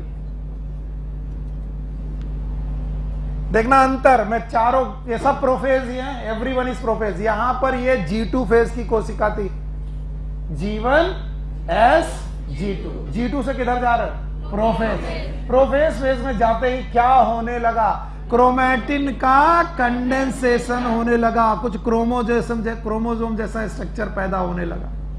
हो गया कि होने लगा? तो कंडेंसेशन ऑफ क्रोमैटिन, इससे प्रोफेज मार्क हो जाती है कि भाई चालू हो गया। क्या चालू हो गया? प्रोफेज। और क्या गायब होने लगा? तो डिसअपियरेंस ऑफ न्यूक्लियस अपीयरेंस और nuclear membrane, disappearance of nuclear membrane अभी पूरी डिसअपियर नहीं हुई है, लेकिन न्यूक्लियर मेम्ब्रेन धीरे धीरे डिसअपियर होने लगी। और भाइयों बहनों, इस न्यूक्लियस के पास पाए जाते थे सेंट्रोसोम। याद करो, क्या थे? भूल गए। सेंट्रोसोम मेम्ब्रेनस की नॉन मेम्ब्रेनस? भूल गए। पिछले पढ़ा सेंट्रोसोम, बताओ परपेंडिकुलर थे दो सेंट्रियोल थे। सेंट्रियोल बेटा ग्रुप में रहते थे, इन सेंट्रियोल के ग्रुप का नाम सेंट्रोसोम। सेंट्रोसोम डुप्लीकेट कहां हुआ था? S phase. भूल गए? पक्का? और ये सेंट्रोसोम अपने अपने पोल की तरफ जाने लगे, ये पोल की तरफ जाने लगे। एक सेंट्रोसोम इधर पोल पे और एक सेंट्रोसोम इधर पोल पे। और इन्होंने माइक्रोट्यूब्यूल बनाना चालू किया। क्या बनाना चालू किया? माइक्रो। और माइक्रोट्यूब्यूल बनने पर यहां सन रेज जैसे स्ट्रक्चर निकलने चालू हुए। किसके? और these sun rays like structure are known as aster. बोलो क्या नाम? और ये भी क्या है? एस्टर। और यही एस्टर आगे स्पिंडल बनाएगा। क्या बनाएगा? और ये स्पिंडल क्रोमोसोम में जुड़ेंगे। अभी जुड़े कि नहीं जुड़े? क्यों नहीं जुड़े? क्रोमोसोम अभी पूरी तरीके से बंद नहीं। सर कुछ समझ में नहीं आ रहा, क्या कर रहे हो? कौन सी अवस्था पढ़ रहे हो? सपने में भी आनी चाहिए प्रोफेज की, तुमको चाहे जो कुछ भी हो जाए। प्रोफेज वाली फेज किसके बाद आती है? इंटरफेज के बाद। और इंटरफेज में कितनी फेज? 3। पहला कौन? G1 S G2 के बाद प्रोफेज में गए। कैसे पता चलेगा प्रोफेज चालू हो गई? क्रोमैटिन कंडेंसेशन होने लगा। यस और नो? और क्रोमैटिन कंडेंसेशन के साथ साथ क्या अपीयर होने लगे? क्रोमोसोम। क्रोमोसोम का अपीयरेंस, बुलवा तो मैं तुमसे लूंगा ही। क्रोमोसोम का अपीयरेंस होने लगा, लेकिन अपीयर पूरी तरीके से हुए कि नहीं हुए? नहीं हुए। अपीयरेंस धीरे धीरे दिखने लगा कि यार धागे अभी क्रोमोसोम जैसा बन रहे। और उसी दौरान क्या गायब होने लगी? न्यूक्लियर में। और सेंट्रोसोम कहां पहुंच गए? पोल। और पोल से क्या निकाले? माइक्रोट्यूब्यूल। क्या निकाले? आप खड़ो नसीम के बगल में। यस बेटा, क्या अरेंजमेंट था सेंट्रियोल में माइक्रोट्यूब्यूल का? 9+1 9+0 9+2 9+0। सेंटर वाली प्रोटीन का नाम क्या था?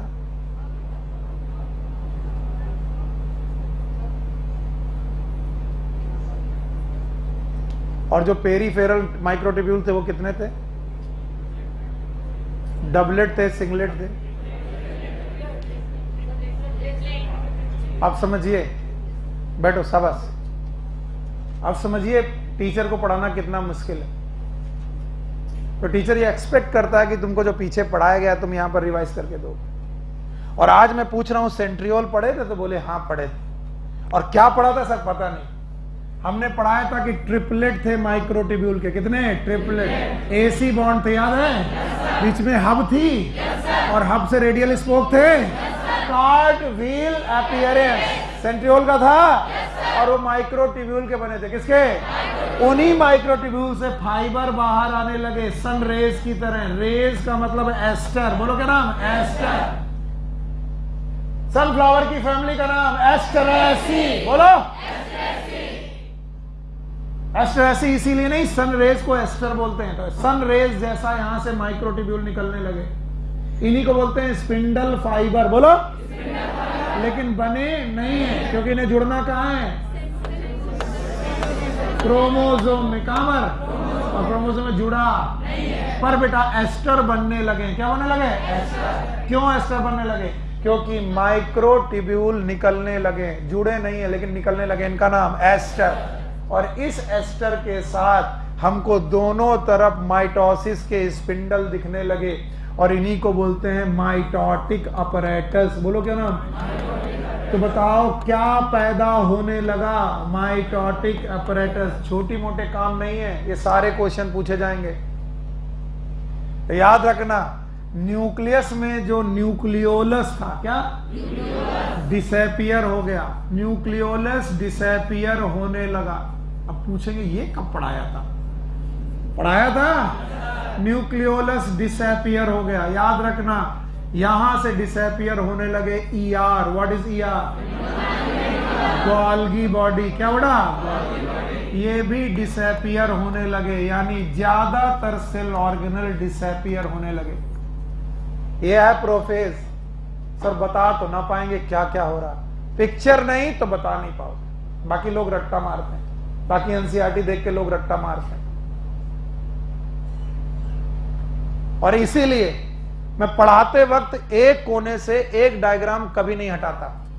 रुक जाओ प्लीज के काकी, एक डायग्राम में कभी नहीं हटाता। ये वाला बोलो, ये कौन है? ये और ये। और अब प्रोफेस को देखोगे तुमको बहुत अच्छा दिखाई पड़ेगा। ये कौन सी फेज है? मैं इस फेज की बात कर रहा हूं। प्रोफेज किसको प्रोसीड किए, और मेटा फेज में क्रोमोसोम को पूरा अपीयर हो जाना है, लेकिन शुरुआत अब देखना कितने लोग हैं जो प्रोफेज की कहानी लिख पाएंगे। लिखोगे? मैं पूछूंगा कि प्रोफेज शुरू हो गई, पता कैसे चलेगा? अगर विजन है तो तुमको सही बताओ कैसे गलत? Yes, it is mark by condensation of chromatin fibre. Chromatin नाम के फाइबर का कंडेंसेशन चालू हो गया। डायग्राम एनसीईआरटी में बनाया, अब दिमाग में बनाओ। बताओ, G2 फेज में बेटा क्रोमोसोम था कि नहीं था? नहीं था। धागे थे? धागे क्या होने लगे? कंडेंस। तो condensation of chromatin fibre, prophase इसी से मार्क होता है। इट इज मार्क्ड बाई, कैसे पता चलेगा प्रोफेज चालू हो गया? और अगर कंडेंसेशन ऑफ क्रोमैटिन फाइबर हो गया तो अपीयरेंस ऑफ क्रोमोसोम। ये अगला पॉइंट है, appearance of chromosome. Chromosome appear होने लगे, हो गए कि होने लगे? तो जिनको नहीं आ रहा वो रट्टा मारेंगे। पहला point, condensation of chromatin molecule fibre, और दूसरा अपीयरेंस ऑफ क्रोमोसोम। और बताओ, न्यूक्लियर मेम्ब्रेन, आभार है लाइन से, न्यूक्लियर मेम्ब्रेन।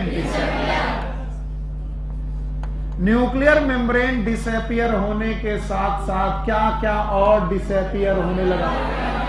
न्यूक्लियोलस डिसअपियर हो गया, न्यूक्लियोलस डिसअपियर हो गया, गोल्गी बॉडी और ईआर किसके साथ डिसअपियर था? Nuclear membrane. अगर न्यूक्लियर मेम्ब्रेन नहीं बची तो उससे जुड़ा हुआ कोई स्ट्रक्चर बच पाएगा? नहीं। बताओ, न्यूक्लियर मेम्ब्रेन के साथ कौन था? ईआर बचा के डिसअपियर। ज्यादातर सेल ऑर्गेनल डिसअपियर होने लगे। अभी सर कुछ बाकी है। क्या बाकी है सर? सेंट्रियोल और द सेंट्रोसोम। सेंट्रोसोम याद है? Centrosome is made up of centriole. They move towards the opposite pole. Sir centriole और सेंट्रोसोम अपोजिट पोल की तरफ मूव कर गए, और अपोजिट पोल पर मूव करने के बाद इन्होंने क्या बनाए? Aster. What is aster? Microtubule fibre. बोलो क्या?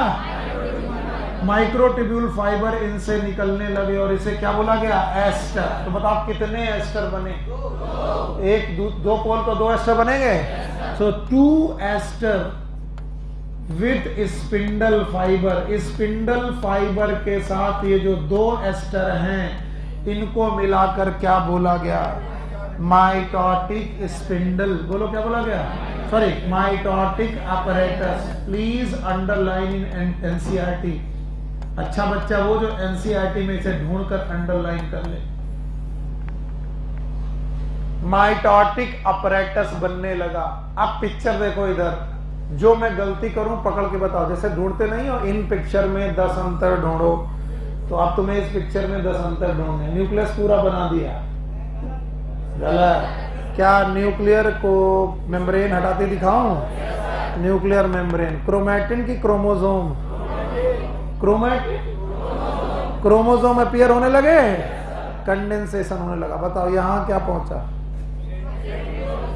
यहां क्या पहुंचा? पक्का? अब इन सेंट्रियोल से क्या बनाए?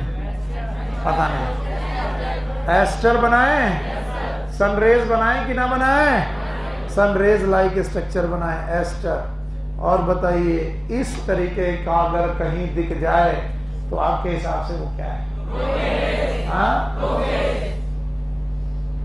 अब इस पिक्चर को दिमाग में बसा लो। सर हमको तो नहीं बस रही। ये दिमाग से ना जाएगा तो अच्छा रहेगा। किस फेज के बाद आती है प्रोफेज? प्रोफेज में क्रोमोसोम अपीयर हो गए हैं, होने लगे। न्यूक्लियर मेम्ब्रेन डिसअपीयर होने लगे।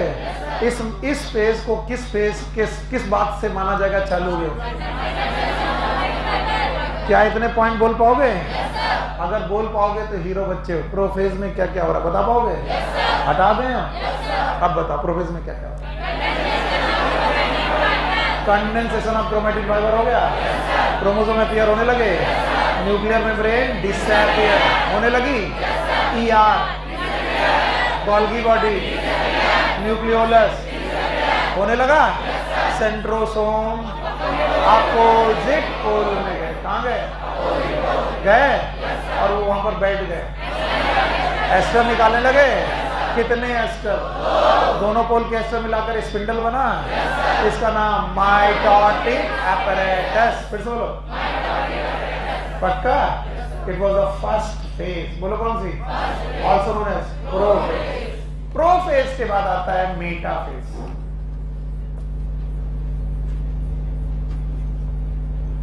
याद रखना, मेटाफेज इज मार्क्ड बाई, हर फेज को मार्क किया जाता है, marked by complete disappearance of nuclear membrane.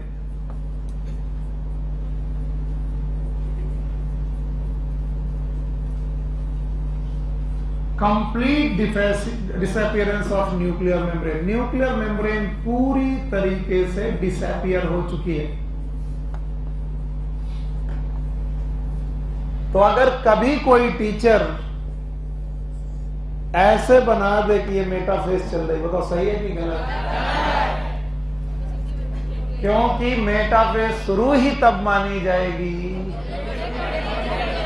जब क्या डिसअपियर हो जाएगी न्यूक्लियर। एंड इस पॉइंट को एनसीईआरटी में ढूंढो और अंडरलाइन करो। सुनील सर नहीं, मेटाफेज कैसे मार्क होती है? Complete disappearance of nuclear membrane. और अगर इसे ढूंढ लिया तो तुम हीरो बच्चे। क्यों हीरो? तुम देखो, तुम्हें अब एक नई बात पता चलेगी कि जो भी न्यूक्लियस का सब्सटेंस था वो कहां पड़ा गया? साइटोप्लाज्म।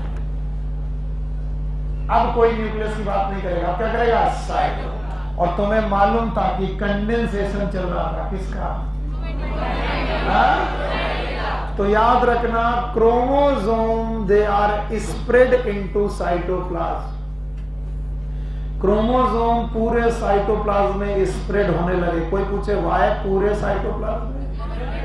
क्योंकि उनकी न्यूक्लियर मेम्ब्रेन बची की डिसअपियर। तो जो न्यूक्लियस के अंदर का मटेरियल था वो बचा की फैल गया। So condensation of chromatin completed in this phase.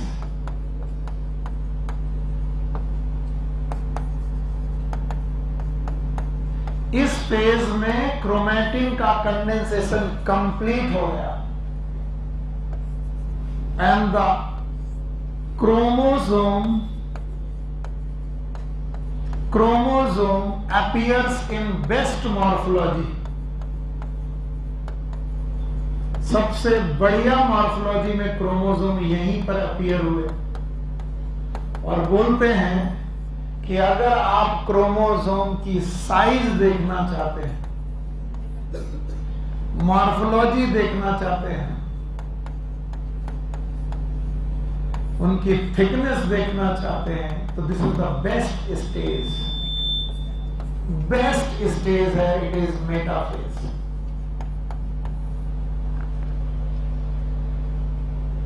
Chromosome appear in best morphology. तो अगर आपको सबसे क्रोमोसोम का अपीयरेंस लेना है तो किस फेज में लोगे? Metaphase. Metaphase is the best phase two appear of chromosome. Chromosome सबसे अच्छा किस फेज में अपीयर होगा? कंडेंसेशन कंप्लीट हो चुका है। क्रोमैटिन का जो कंडेंसेशन था वो रहा कि चलता रहा, कंप्लीट होगा। अब फर्दर कंडेंसेशन नहीं होगा। आगे सुनो, आपको याद होंगे एस्टर बने थे, भूल गए आप? याद है? यस, एस्टर जो थे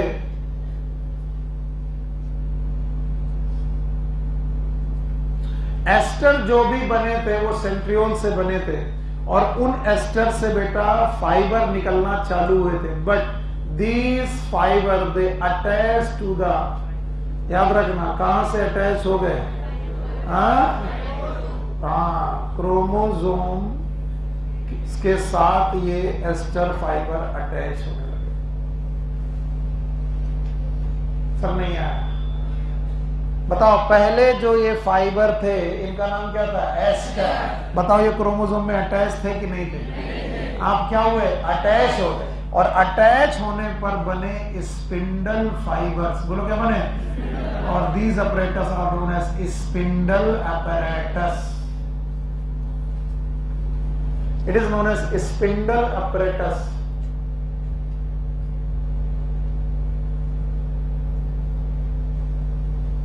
अंतर क्या है? स्पिंडल फाइबर बने कहां थे और क्रोमोसोम से अटैच कहां हुए? मेटाफेज। और जब ये मेटाफेज में अटैच हुए तो हर एक क्रोमोसोम से अटैच होने का इनका तरीका है। एवरीवन हियर, बीचों बीच इनके पास थी सेंट्रोमियर और इन सेंट्रोमियर से जुड़ी हुई थी दो chromatid. These are known as chromatids. ये क्रोमैटिड है, ये भी क्रोमैटिड है। और भाइयों आपको मानना पड़ेगा कि ये एक क्रोमैटिड है और ये दूसरी क्रोमैटिड है। इन क्रोमैटिड के चारों तरफ एक प्रोटीन आई। This protein is known as kinetochore. It is known as kinetochore. और इन्हीं काइनेटोकोर में अटैच हुए स्पिंडल फाइबर। कौन अटैच हुआ? स्पिंडल फाइबर का अटैचमेंट हुआ इन द काइनेटोकोर। तो जब मैं यहां पर अटैच करवा रहा हूं तो बताओ जो स्पिंडल फाइबर अटैच हो रहे हैं डायरेक्ट अटैच हो रहा है सेंट्रोमियर से कि काइनेटोकोर? काइनेटोकोर से अटैच हो रहा है। ये मेटाफेज की शुरुआत है। It is early metaphase.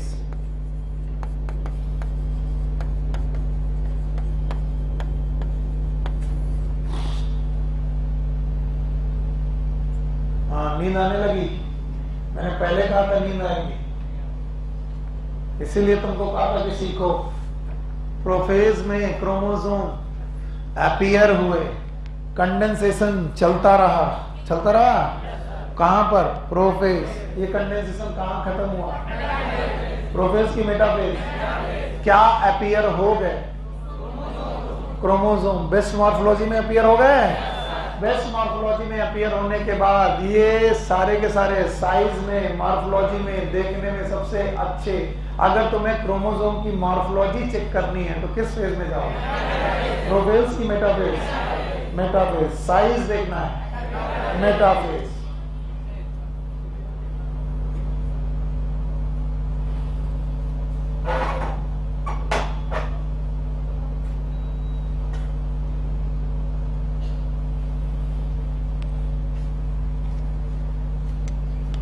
अब बताओ क्रोमोसोम खाली अपीयर हुआ कि उसके साथ कुछ और भी हुआ? क्या हुआ? क्या माइटोटिक स्पिंडल अपरेटस बन चुके थे और किससे अटैच नहीं हुए थे? क्रोमोसोम। तो क्या अब अरेंज होने लगे? अटैच होते वक्त वो क्रोमोसोम में सेंट्रोमियर से अटैच होगी, काइनेटोकोर से अटैच होने लगे। काश ये सीख पाओ, काश। जब वो अटैच होने लगे तो इस अटैचमेंट के दौरान उनकी स्प्रेडिंग खत्म की गई। अभी तक ये स्प्रेड थे कहां? साइटोप्लाज्म में स्प्रेड थे और उनकी स्प्रेडिंग खत्म करके उन्हें सेंटर में लाया गया, खींच के उन्हें सेंटर पे लाया गया और सारे क्रोमोसोम सेंटर पे आ गए।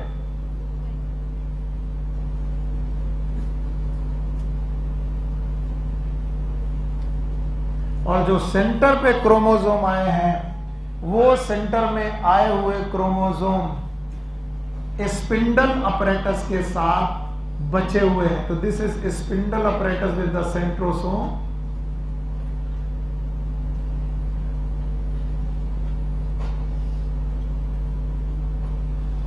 एंड इस तरीके से क्रोमोसोम एक सेंटर पोजीशन पे आए और इस सेंटर पोजीशन पे आने पर क्रोमोसोम के इस अलाइनमेंट को रखा गया मेटाफेजिक प्लेट। इसे बोला गया मेटाफेजिक प्लेट।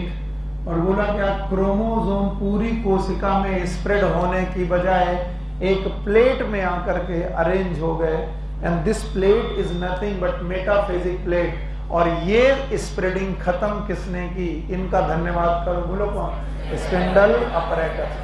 कि इधर उधर फैले हो सब लोग साथ में आओ, किसने पकड़ के किया, स्पिंडल अपरेटस। तो काश कि तुम शुरुआत से देख पाते, धागे दिखे, धागे धागे धीरे कंडेंसेशन होने लगे, दिखा क्या बनने लगा, क्रोमोसोम। क्या बनने लगा, क्रोमोसोम। बनते बनते अचानक न्यूक्लियस गायब, जो न्यूक्लियस का मटेरियल था वो न्यूक्लियस में आके साइटोप्लाज्म फैल गया, फैल गया। तभी वो धागे जो कहां से थे, एस्टर से, कहां से, एस्टर से निकले, और उन सारे फैलते हुए क्रोमोसोम में अटैच हो गए। कहां अटैच हुए, काइनेटो, और उनको पकड़ के लाए, कहां पर लाए, सेंटर में। और इस प्लेट का नाम मेटाफेजिक प्लेट।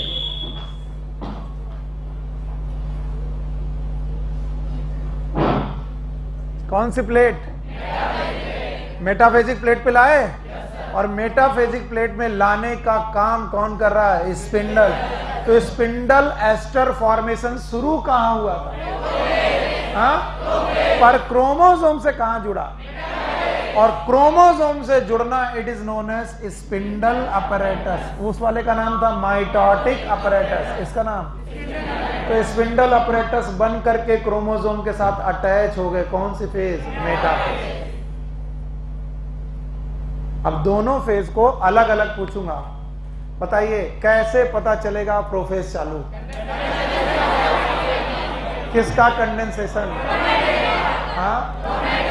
और कैसे पता चलेगा मेटाफेज चालू हो गया, कंप्लीट डिसअपीयरेंस ऑफ न्यूक्लियर। बेटा थोड़ा थोड़ा कहना सीख लो और उससे पिक्चर बनाना सीख लो, वरना ये सेल डिवीजन, सेल साइकिल आपके दिमाग में कभी भी कंफ्यूजन के साथ कभी भी रहेगा, हमेशा रहेगा, और कभी हटेगा नहीं। क्योंकि ऐसे इवेंट है, एक के बाद दूसरा इवेंट कब चालू हो जाता किसी को पता नहीं। तो तुम्हें एक बाउंड्री खुद बनानी पड़ेगी, कब तक प्रोफेज है, कब तक मेटाफेज है, फिर कब तक एनाफेज। तो तुम्हें खुद सीखना पड़ेगा। और ये कौन सिखाएगा, सुनील सर की एनसीईआरटी। हाँ, सुनील सर की बात माननी भी नहीं, गड़बड़ हो जाएगा। एनसीईआरटी कहती है कि prophase is marked bye condensation. और ये क्रोमेटिन क्या है, डीएनए कहां पर है, G1 S G2, वहां पर क्रोमोसोम नहीं है। थ्रेड हैं, कितने थ्रेड, 46, 46 के 46 थ्रेड कंडेंस होने लगे। तो यहाँ 46 क्रोमोसोम बने होंगे। यस, आप कितने झूठे हो सर, 3 बनाए, मेरे पास जगह नहीं है बेटा। अगर मुझे बनाने हो तो मैं कितने क्रोमोसोम बनाऊं, 46।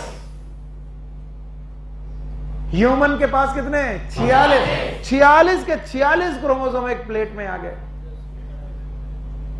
और हर क्रोमोसोम में काइनेटोकोर, एक की दो सेंट्रोमियर, एक काइनेटोकोर 2, और उन काइनेटोकोर्स के साथ जुड़े हुए 46 धागे। कितने धागे, 46 धागे इधर, 46 धागे इधर। एक क्रोमोसोम में कितने धागे, 2, एक ऊपर वाले पोल से और एक नीचे वाले। नहीं आया तो कितने क्रोमोसोम, 46। अब यहां पेयर मत बोलना, माइटोसिस में क्रोमोसोम पेयर में कभी नहीं जोड़े जाते, दे ऑलवेज लिंक सिंगली, यानी कि हमेशा सिंगल क्रोमोसोम के स्पिंडल बनते हैं। तो यहां 23 पेयर बोले कि 46 क्रोमोसोम एक प्लेट पे आ गए। मान लीजिए अनियन होता और 16 क्रोमोसोम थे, तो 16 के 16 क्रोमोसोम प्लेट में आ जाते। यस और नो, नहीं सर हर बार 46 आएंगे, चाहे अनियन हो चाहे ह्यूमन हो, ऐसा होगा।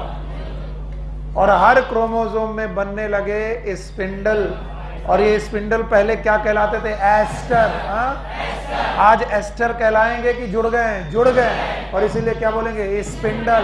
और जो फैला हुआ मटेरियल था, कौन फैल गया था, क्रोमोसोम। कहां फैल गए थे, क्या उन्हें लाया गया, किस प्लेट में, मेटाफेज।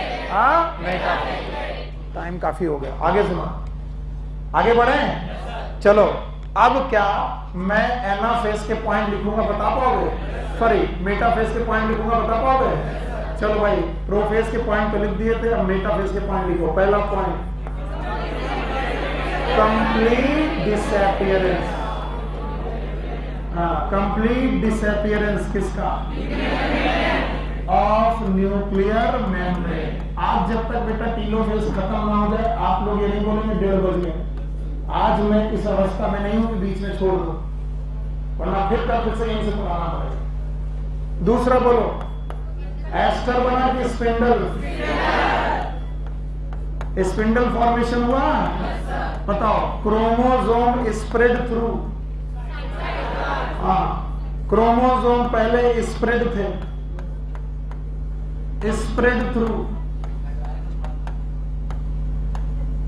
साइटोप्लाज्म। अब बताओ, इसको पढ़ा करो। स्पिंडल फॉर्मेशन के दौरान, यस, क्रोमोसोम में क्या फाइबर? Spindle fibre. कैसे? यानी every chromosome have how many kinetochore?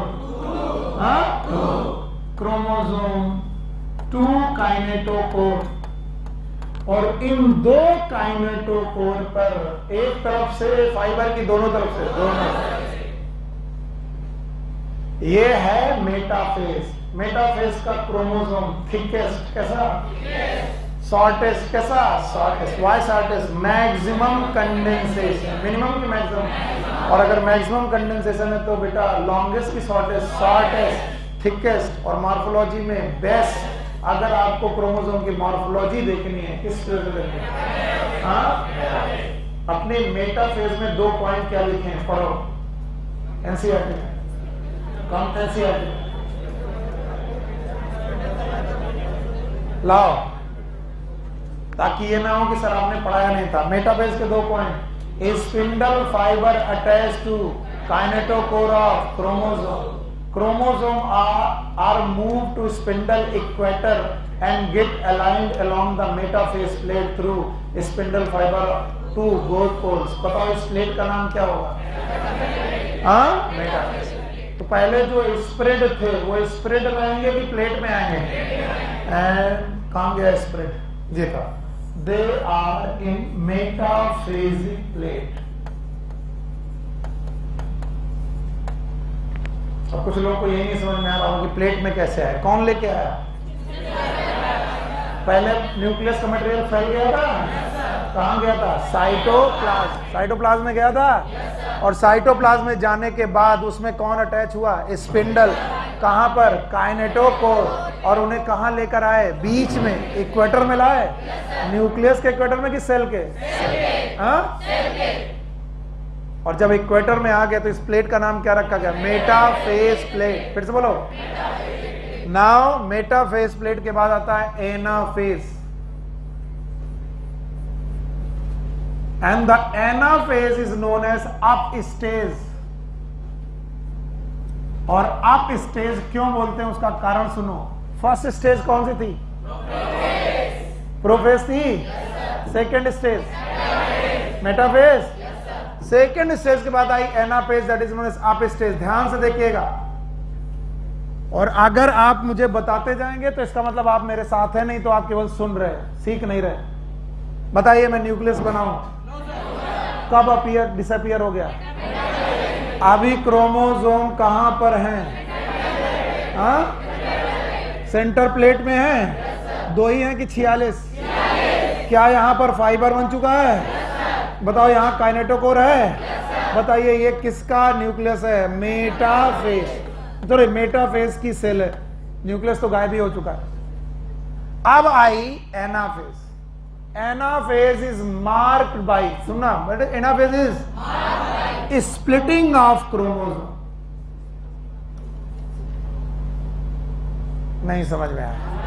हाँ, अब सोचो, मैं एक क्रोमोसोम हूं, मेरे पास एक हाथ और एक पैर को एक क्रोमैटिड मानो, एक क्रोमैटिड। दूसरे हाथ और दूसरे पैर को दूसरा क्रोमैटिड मानो, और मुझे यहां से बांधो। यहां पर कौन सी है? काइनेटोकोर। फिर से बोलो। और मुझे यहां से बांधो, इधर से भी क्या है? काइनेटोकोर। और दोनों तरफ से खींचना चालू करो। अगर इक्वल फोर्स लगा, क्या लगा? तो I will bifurcate by the centromere. किससे टूट जाएगा? सेंट्रो। और सेंट्रोमियर से टूटा तो एक क्रोमोसोम कितने भाग में डिवाइड होगा? 2। और दोनों के दोनों पार्ट जाने लगेंगे पोल की तरफ। किसकी तरफ? पोल की तरफ जाना, ऊपर जाना है। ऊपर जाना मतलब आप स्टेज। सर हमको बिल्कुल समझ में नहीं आया। इसलिए इसको समझाने का बेस्ट वे है कि आप एक इमेजिनरी लाइन खींचो जिसका नाम है मेटाफेजिक प्लेट। कौन सी प्लेट?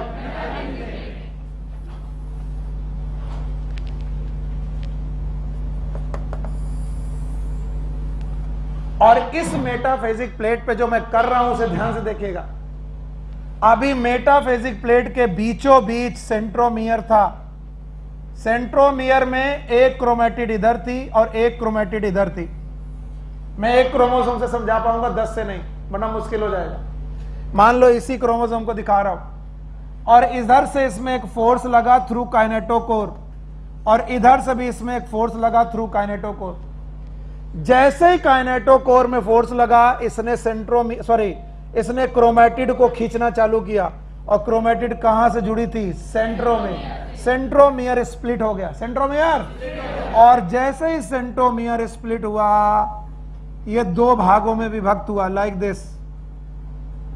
अभी भी दोनों क्रोमेटिड आपस में जुड़े हुए हैं, लेकिन सेंट्रोमियर एक से कितने हो गए? 2। हाँ, ये वाला पोर्शन जैसे ही हमने खींचा, ऐसे खींचा, ये क्रोमेटिड आपस में जुड़ी रही और क्या बाहर निकल गया? सेंट्रोमियर। क्या बाहर निकला?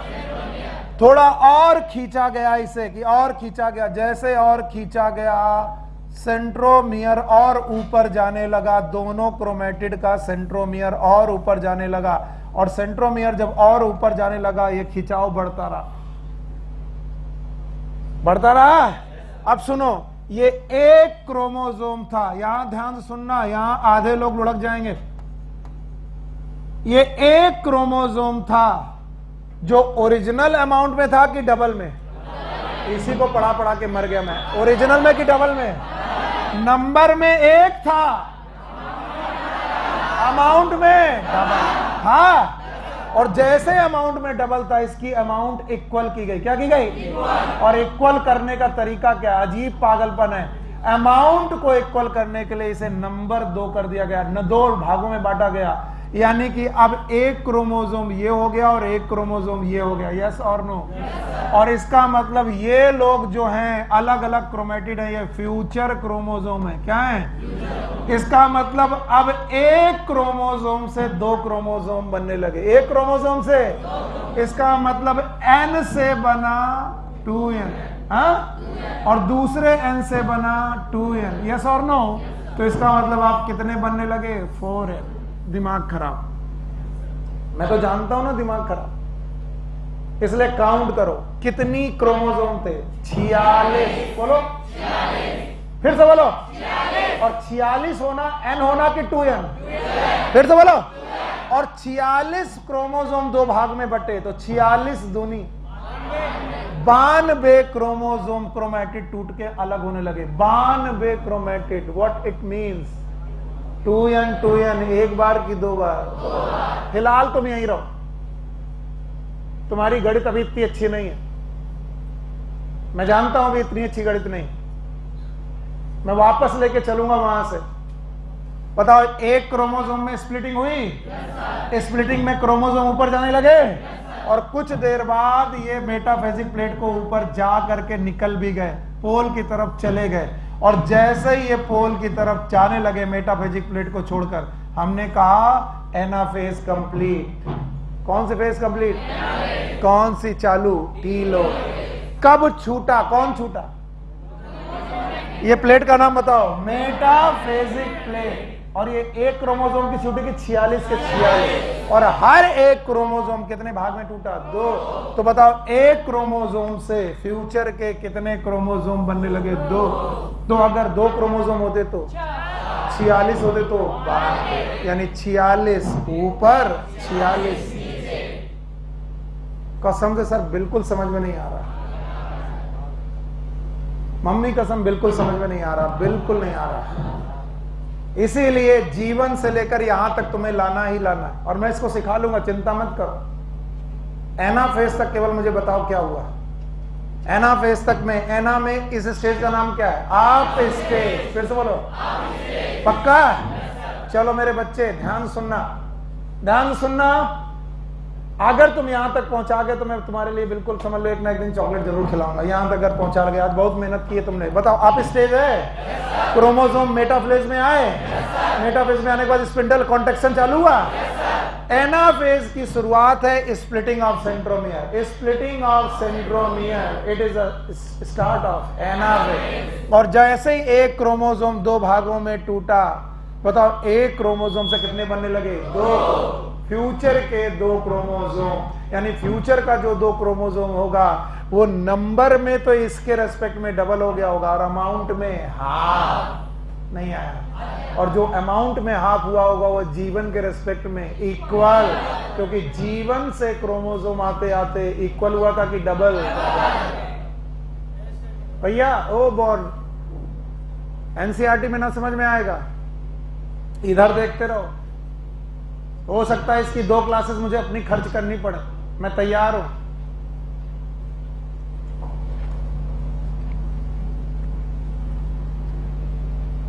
और अब तुम्हारा 200% कंसंट्रेशन चाहिए। कितना? नहीं आएगा, कल फिर से यहीं चालू करेंगे। और जो अब तुम नहीं बताए तो तुम्हारी गलती, मेरी नहीं। बोलो कौन? बोलो कौन? बोलो कौन? और जो मैं पूछूं उतना बताना। मैंने यहां पर 2n क्रोमोसोम को बनाने के लिए एक पेयर बनाया था। वैसे एक पेयर है कि 23? जैसा एक पेयर वैसे 23 पेयर। मैं एक पेयर से कहानी चालू कर रहा हूं। किससे? एक। चलो एक पेयर से चालू कर लेते हैं, कहीं ऐसा ना हो कि सर समझ में ना आए। चलो, एक पेयर क्रोमोसोम में, हर पेयर में कितने क्रोमैटिड? इसमें कितना? ए। इसमें कितना? ए। हर क्रोमोसोम में कितना क्रोमैटिड? एक। अभी पिक्चर में आना चाहिए। अब ये क्रोमोसोम पेयर में थे, लेकिन ये पेयर में रहे गए, लेकिन मैं बनाने का तरीका अलग बना दे रहा हूं। इसी क्रोमोसोम को मैंने यहां बनाया और इस क्रोमोसोम को यहां बनाया, बस दिखाने का तरीका अलग कर दिया है। यस और नो? अब बताइए, एस फेज में ये क्या हुए? डबल। हाँ बताओ, ये क्या था? ये क्या था? ये क्या था? ये बताओ क्या था? 2n। जीवन खत्म। तो बोलो ये क्या है? n। ये क्या है? बताओ ये क्या है? c। बोलो। और ये 2c, दोनों को जोड़ दिया। बोलो, बताओ कंडीशन क्या है? 2n4c। कहां तक रहेगा? हाँ G2 में। अब कौन आया? प्रोफेज। यही पेयर में रहा कि फैल गया? स्प्रेड हो गया? तो बताओ पेयर में रहा कि स्प्रेड? स्प्रेड। मेटाफेज की, प्रोफेज की खास बात थी। प्रोफेज के बाद क्या आएगा? मेटाफेज। मेटाफेज में न्यूक्लियस बचेगा कि स्प्रेड? और जब स्प्रेड हुआ तो क्रोमोसोम पेयर में रहा कि फैल गया? और अपीयर हुआ तो इक्वल अमाउंट की डबल? और मेटाफेज में ही इसे प्लेट में लाया गया। किस में लाया गया? और प्लेट में जब ये आया तो पेयर में आया कि बेटा एक एक? तो जो पेयर में था भैया वो अकेला बचा, लेकिन अमाउंट में अभी भी कैसा है? डबल। और इसमें कौन जुड़ा है? अभी देखो ये कौन है? n। और ये क्या है? n। और ये क्या है? 2c। ये क्या है? तो 2n4c। पक्का? अब आया एनाफेज। तोड़ा गया? हर क्रोमोसोम टूटा तो एक क्रोमोसोम कितने में टूटा? हाँ 2। तो ये कितने भागों में? 2। और ये वाला भी 2 में टूटा। तो जब 2 में टूटा तो हर क्रोमोसोम जो टूटा वो अपने क्रोमोसोम से अमाउंट में, केवल अपने क्रोमोसोम, एक एक को मिलाओ, अमाउंट में। लेकिन ऐसे कितने बने? 2। हाँ? तो बताओ ये n रहा? ये n रहा? तो बताओ एक क्रोमोसोम ने कितने क्रोमोसोम पैदा किए? 2। तो 2 ने हाँ? इसका मतलब हर पेयर ने एक पेयर पैदा किया। तो 2n ने कितने? 4n। जो आगे चल के 2n अलग 2n अलग नहीं आया। एनाफेज इसीलिए सबसे खतरनाक स्टेज है, क्योंकि एनाफेज में आते आते आपके पास जो क्रोमोसोम है वो n इधर चले गए अभी और n दूसरे पोल में चले गए। तो बताइए अमाउंट ओवरऑल अभी भी देखो, पोल को देखने की कोशिश करो, ये मेटाफेजिक प्लेट थी। अब उन्हीं 2 क्रोमोसोम को दिखा रहा हूं मैं, जिन 2 क्रोमोसोम के साथ रहा हूं, ये मेटाफेजिक प्लेट को छोड़ चुके हैं। और अगर मेटाफेजिक प्लेट को छोड़ चुके हैं तो आज इनका एग्जिस्टेंस अलग क्रोमोसोम की तरह है। यस और नो? बताइए ये कितना है? n। ये कितना है? n। ये कितना है? n। ये कितना है? ये कितना है? c। ये c। ये c। ये तो बताओ टोटल कितना? 4c। और ये एक इमेजिनरी लाइन है, ये सेल नहीं है, क्या है? इमेजिनरी। तो बताओ s के रेस्पेक्ट में एनाफेज अमाउंट में सेम गए तो बेटा अमाउंट में कैसे? यहां पर क्या था? 2n4c। यहां पर 2n4c। यहां पर भी 4c तो है, लेकिन n क्या आ गया? 4। अकेली एनाफेज एक ऐसी स्टेज है जहां पर नंबर डबल हुआ। किसके रेस्पेक्ट? एस के रेस्पेक्ट में नंबर डबल हुआ, और जीवन के रेस्पेक्ट में भी नंबर डबल हुआ, क्योंकि अभी तक नंबर डबल नहीं हुआ। अब कुछ लोगों की अब बत्ती जली होगी, कुछ तो बता रहा है यार ये, बाकी लोग यस सर बोल रहे हैं, पता नहीं क्या हो रहा है। भाइयों बहनों तुम समझ ही नहीं पाए, एक क्रोमोसोम ने अपने आप को कितने पार्ट में तोड़ा? 2। अमाउंट हाफ करके उसने नंबर डबल किए। अजीब घटना है ये, दुर्घटना कह लो, कि अमाउंट हाफ करने के चक्कर में आपने नंबर डबल कर दिया। नहीं आया? आया? तो बताओ एनाफेज एक ऐसी स्टेज है जहां पर नंबर और अमाउंट भी किसके रेस्पेक्ट में? जी। नंबर वहां कितना था? 2n 2c। नंबर डबल और अमाउंट भी। और जरा एस फेज के रेस्पेक्ट में नंबर डबल अमाउंट से मरोगे जिस दिन मैंने क्वेश्चन बनाया, मैं बता रहा हूं। और उसी दिन तो मुझे गालियां दोगे कि पढ़ाता लिखाता कुछ है नहीं, पूछ लेता है इधर उधर, और मैं मर के पढ़ा रहा हूं। फिर से लो, आखिरी 5% लोग जो अब जागे, भाइयों बहनों, जिन लोगों को बार बार आ रहा है प्लीज वो बोर ना हो, इन बेवकूफों के लिए एक बार और करिए। यस, ये वाला फेज, ये वाला बताओ इसका नाम, इसका नाम, इसका। अभी तक हम लोग कहां पहुंच चुके हैं? एनाफेज। कहां नहीं पहुंचे? पहुंच जाएंगे, चिंता मत कर, यहां तक पहुंचना है। और मेरे बच्चे मेहनत दोनों लोग कर रहे हैं, इसलिए ध्यान से चलो पेयर ऐसे बना देते हैं अब की बार, क्योंकि हमें ऐसे ही बनाना है। बताओ ये क्या है? ये क्या है? ये क्या है? ये क्या है? बोलो कंडीशन। 2n 2c। नंबर में 2n है, अमाउंट में एस फेज आया। बताओ अमाउंट डबल, अमाउंट। इस क्रोमोसोम ने अपने आप को डबल किया, इसने भी डबल किया। गुस्सा है? बताइए n है, ये भी n है। कुछ लोग बोलेंगे n कैसे, डबल तो हो गया। अबे नंबर 1, ये भी नंबर, अभी सुनील सर आधे हैं और अभी सुनील सर 2 हो गए, अभी भी नंबर 1, अभी भी नंबर 1, अमाउंट डबल। बताओ ये क्या हुआ? 2n, लेकिन अमाउंट c। बोलो 2n 4c। यही कंडीशन कहां पर? 2n 4c कहां? G2। फिर क्या आई? प्रोफेस।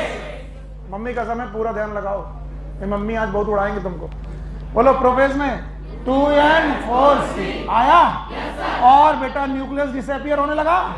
मान लो न्यूक्लियस डिसअपियर हो गया तो ये क्रोमोसोम पेयर में रह के स्प्रेड हो गए, और अगर स्प्रेड हो गए तो बताओ जोड़ा रहा कि बिछड़ गया? आहा, जोड़ा बिछड़ गया। ये जोड़ा बिछड़ा कहां? प्रोफेज के अंत में, मेटाफेज की शुरुआत, और इस जोड़े को प्लेट में लाया गया। जोड़े के रूप में कि अलग अलग? अलग अलग, हाँ अलग अलग लाया गया। तो सर यहां पर जो लोग पेयर में थे वो पेयर में रह के स्प्रेड हो गए, और स्प्रेड हो करके अलग अलग आ गए। आज भी ये एन है, ये क्या है? एन। आज भी ये सी सी, तो ये क्या है? 2C, और ये 2C। अगर जोड़े तो क्या है? 2N4C। तो मैं मेटाफेज तक आते आते 2N4C लिखता हूं। और अब अपनी जिंदगी का सबसे कठिन क्वेश्चन सॉल्व करने जा रहे हो। कर दिया तो हीरो, नहीं तो जीरो। बताओ, जीवन में 2N4C, एस में, G2 में, प्रोफेज में, मेटाफेज में, पक्का?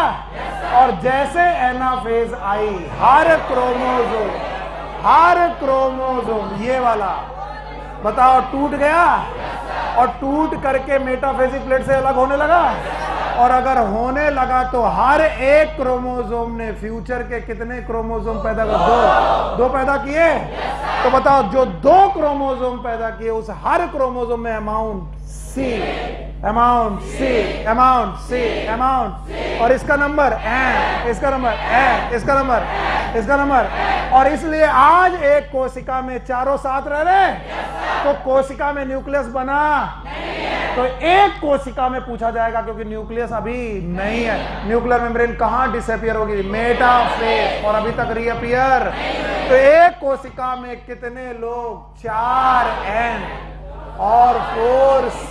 लेकिन इसका भी खतरनाक क्वेश्चन कि 4N4C है किसके रेस्पेक्ट में? जीवन के रेस्पेक्ट में अमाउंट भी डबल, नंबर भी डबल। क्या बोला? और देखो तुमसे कैसे गलत करवाऊंगा। तुमने कहा अमाउंट भी डबल और नंबर भी।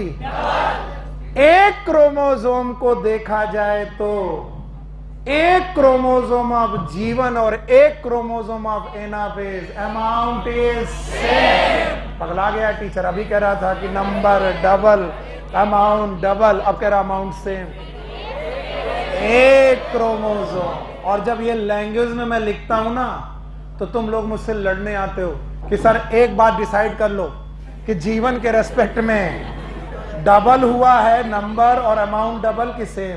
तो मैं कहता हूं जीवन के रेस्पेक्ट में पूरी कोशिका में डबल नंबर, डबल अमाउंट। लेकिन अगर एक क्रोमोसोम की सेहत, फिर से एक क्रोमोसोम की सेहत देखी जाए तो जितना क्रोमोसोम में अमाउंट यहां है उतना ही यहां अमाउंट इज सेम। और जब मैं ये लिखता हूं तो तुम लोग गालियां देते दोगे। और यकीन मानो, तुमने अगर चलते फिरते किसी, टहलते फिरते इसी बड़े टाइप के बंदे से क्वेश्चन पूछ लिया और तुमने जवाब दिया अरे नहीं यार एनाफेज में क्रोमोसोम में जो पर्टिकुलर क्रोमोसोम का अमाउंट सेम होता है, बोले कौन टीचर पढ़ाया? बोले सुनील। बोले तुरंत चेंज कर दो, उसको अकल नहीं है। पर ये अकल है, चिंता मत करो। क्यों? क्योंकि हम लोग समझ रहे हैं कि अगर जीवन में क्रोमोसोम होता तो वो बिल्कुल इसी सेहत का होता। यस और नो? और यही कहा जाएगा? टीलोफेज। नहीं आए ना? अब बताओगे जवाब? पूरी सेल के रेस्पेक्ट में बताओगे? पूरी सेल के रेस्पेक्ट में, जीवन के रेस्पेक्ट में चल रहा। जीवन के रेस्पेक्ट में एस, नंबर से अमाउंट डबल। जीवन के रेस्पेक्ट में G2, नंबर से अमाउंट डबल। जीवन के रेस्पेक्ट में P, नंबर से अमाउंट डबल। जीवन के रेस्पेक्ट में M, नंबर से अमाउंट डबल। जीवन के रेस्पेक्ट में एनाफेज, नंबर भी डबल, अमाउंट भी डबल। क्योंकि एक क्रोमोसोम ने फ्यूचर के 2 क्रोमोसोम। और ये मैं नहीं, एनसीईआरटी कह रही है, और लिख लेना जहां कह रही है, अंडरलाइन कर लेना। 1 chromosome split into 2 future chromosome. 1 chromosome split into 2 future chromosome, और द फ्यूचर क्रोमोसोम मिलेगा आपको, समझ लेना। And this is my dear, it is anaphase. अभी भी नींद आ रही है? आ रही है? समझ में आया? अच्छा, कितने लोगों को समझ में बिल्कुल नहीं आया? झूठों? सौरभ बाबू आ रहा है? मैं कैसा भी क्वेश्चन बनाऊंगा बता दोगे? ठीक है। अब बताओ, एस के रेस्पेक्ट में एनाफेज में क्रोमोसोम का नंबर डबल, अमाउंट से। एस के रेस्पेक्ट में अमाउंट से, नंबर पूरी सेल में। अब उस क्वेश्चन को उल्टा कर दे रहा हूं। पर्टिकुलर एक क्रोमोसोम के रेस्पेक्ट में नंबर डबल, अमाउंट हाफ। अरे ये क्या पूछा? नहीं आया? आया?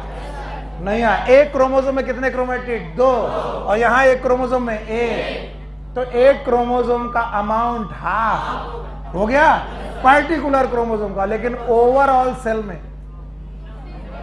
Number double, amount same. और एक क्रोमोसोम में नंबर सेम कर सकते हो, अमाउंट। ये किसी को नहीं आया? उल्टी आ गई सर, ये नहीं। फिर से आया?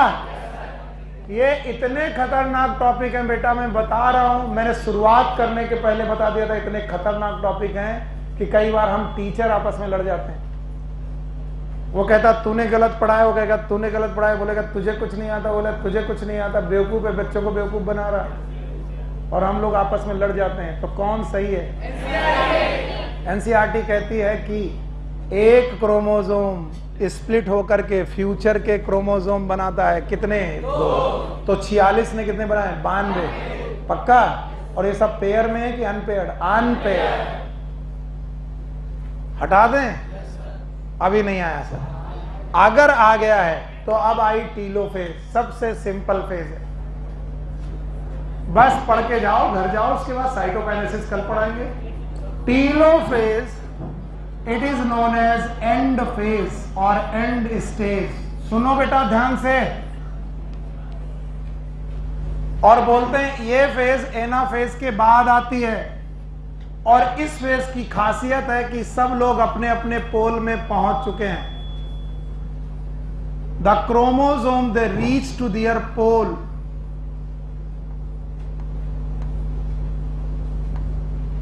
वो जो स्प्लिट हुए क्रोमोसोम थे वो अपने पोल पे पहुंच चुके हैं,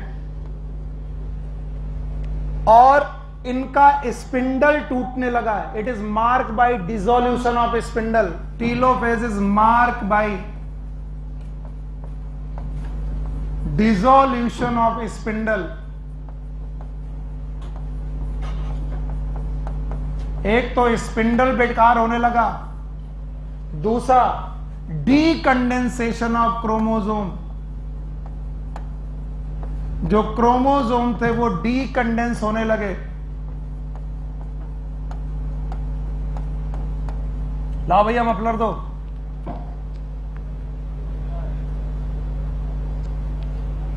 बताओ बिटिया, पकड़ो, बताइए। जब ये हो रहा था तो ये क्या था?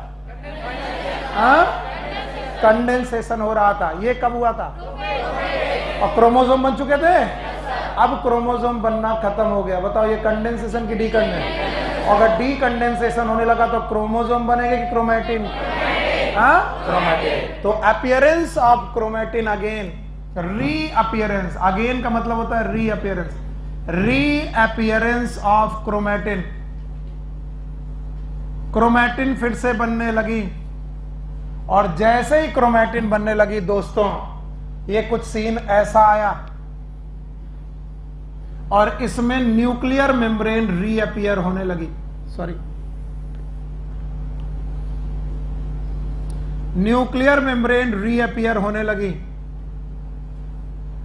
और न्यूक्लियर मेम्ब्रेन दोनों पोल पर के क्रोमैटिन, यहां पर डीकंडेंसेशन ऑफ क्रोमैटिन होने लगा। ये जो क्रोमैटिन थे, ये क्रोमोसोम थे, क्रोमोसोम रह गए, क्रोमैटिन होने लगे, डीकंडेंसेशन होने लगा, स्पिंडल खत्म होने लगे, और इनके चारों तरफ क्या आने लगी? न्यूक्लियर मेम्ब्रेन, जो वहां दिखेगी। रीअपीयरेंस ऑफ क्रोमैटिन, साथ में रीअपीयरेंस ऑफ न्यूक्लियोलस। एकदम प्रोफेज का उल्टा है। न्यूक्लियोलस रीअपीयर होगा। और बताओ क्या रीअपीयर होगा? Golgi body. बोलो क्या? Golgi body. और क्या? रीअपीयर हो गए। अब बताओ एक कोशिका में कितने न्यूक्लियस? 2। क्या हो चुका है? कैरियोकाइनेसिस। और एक सेल में 2 न्यूक्लियस हो चुके हैं और दोनों न्यूक्लियस में कितने क्रोमोसोम? 46।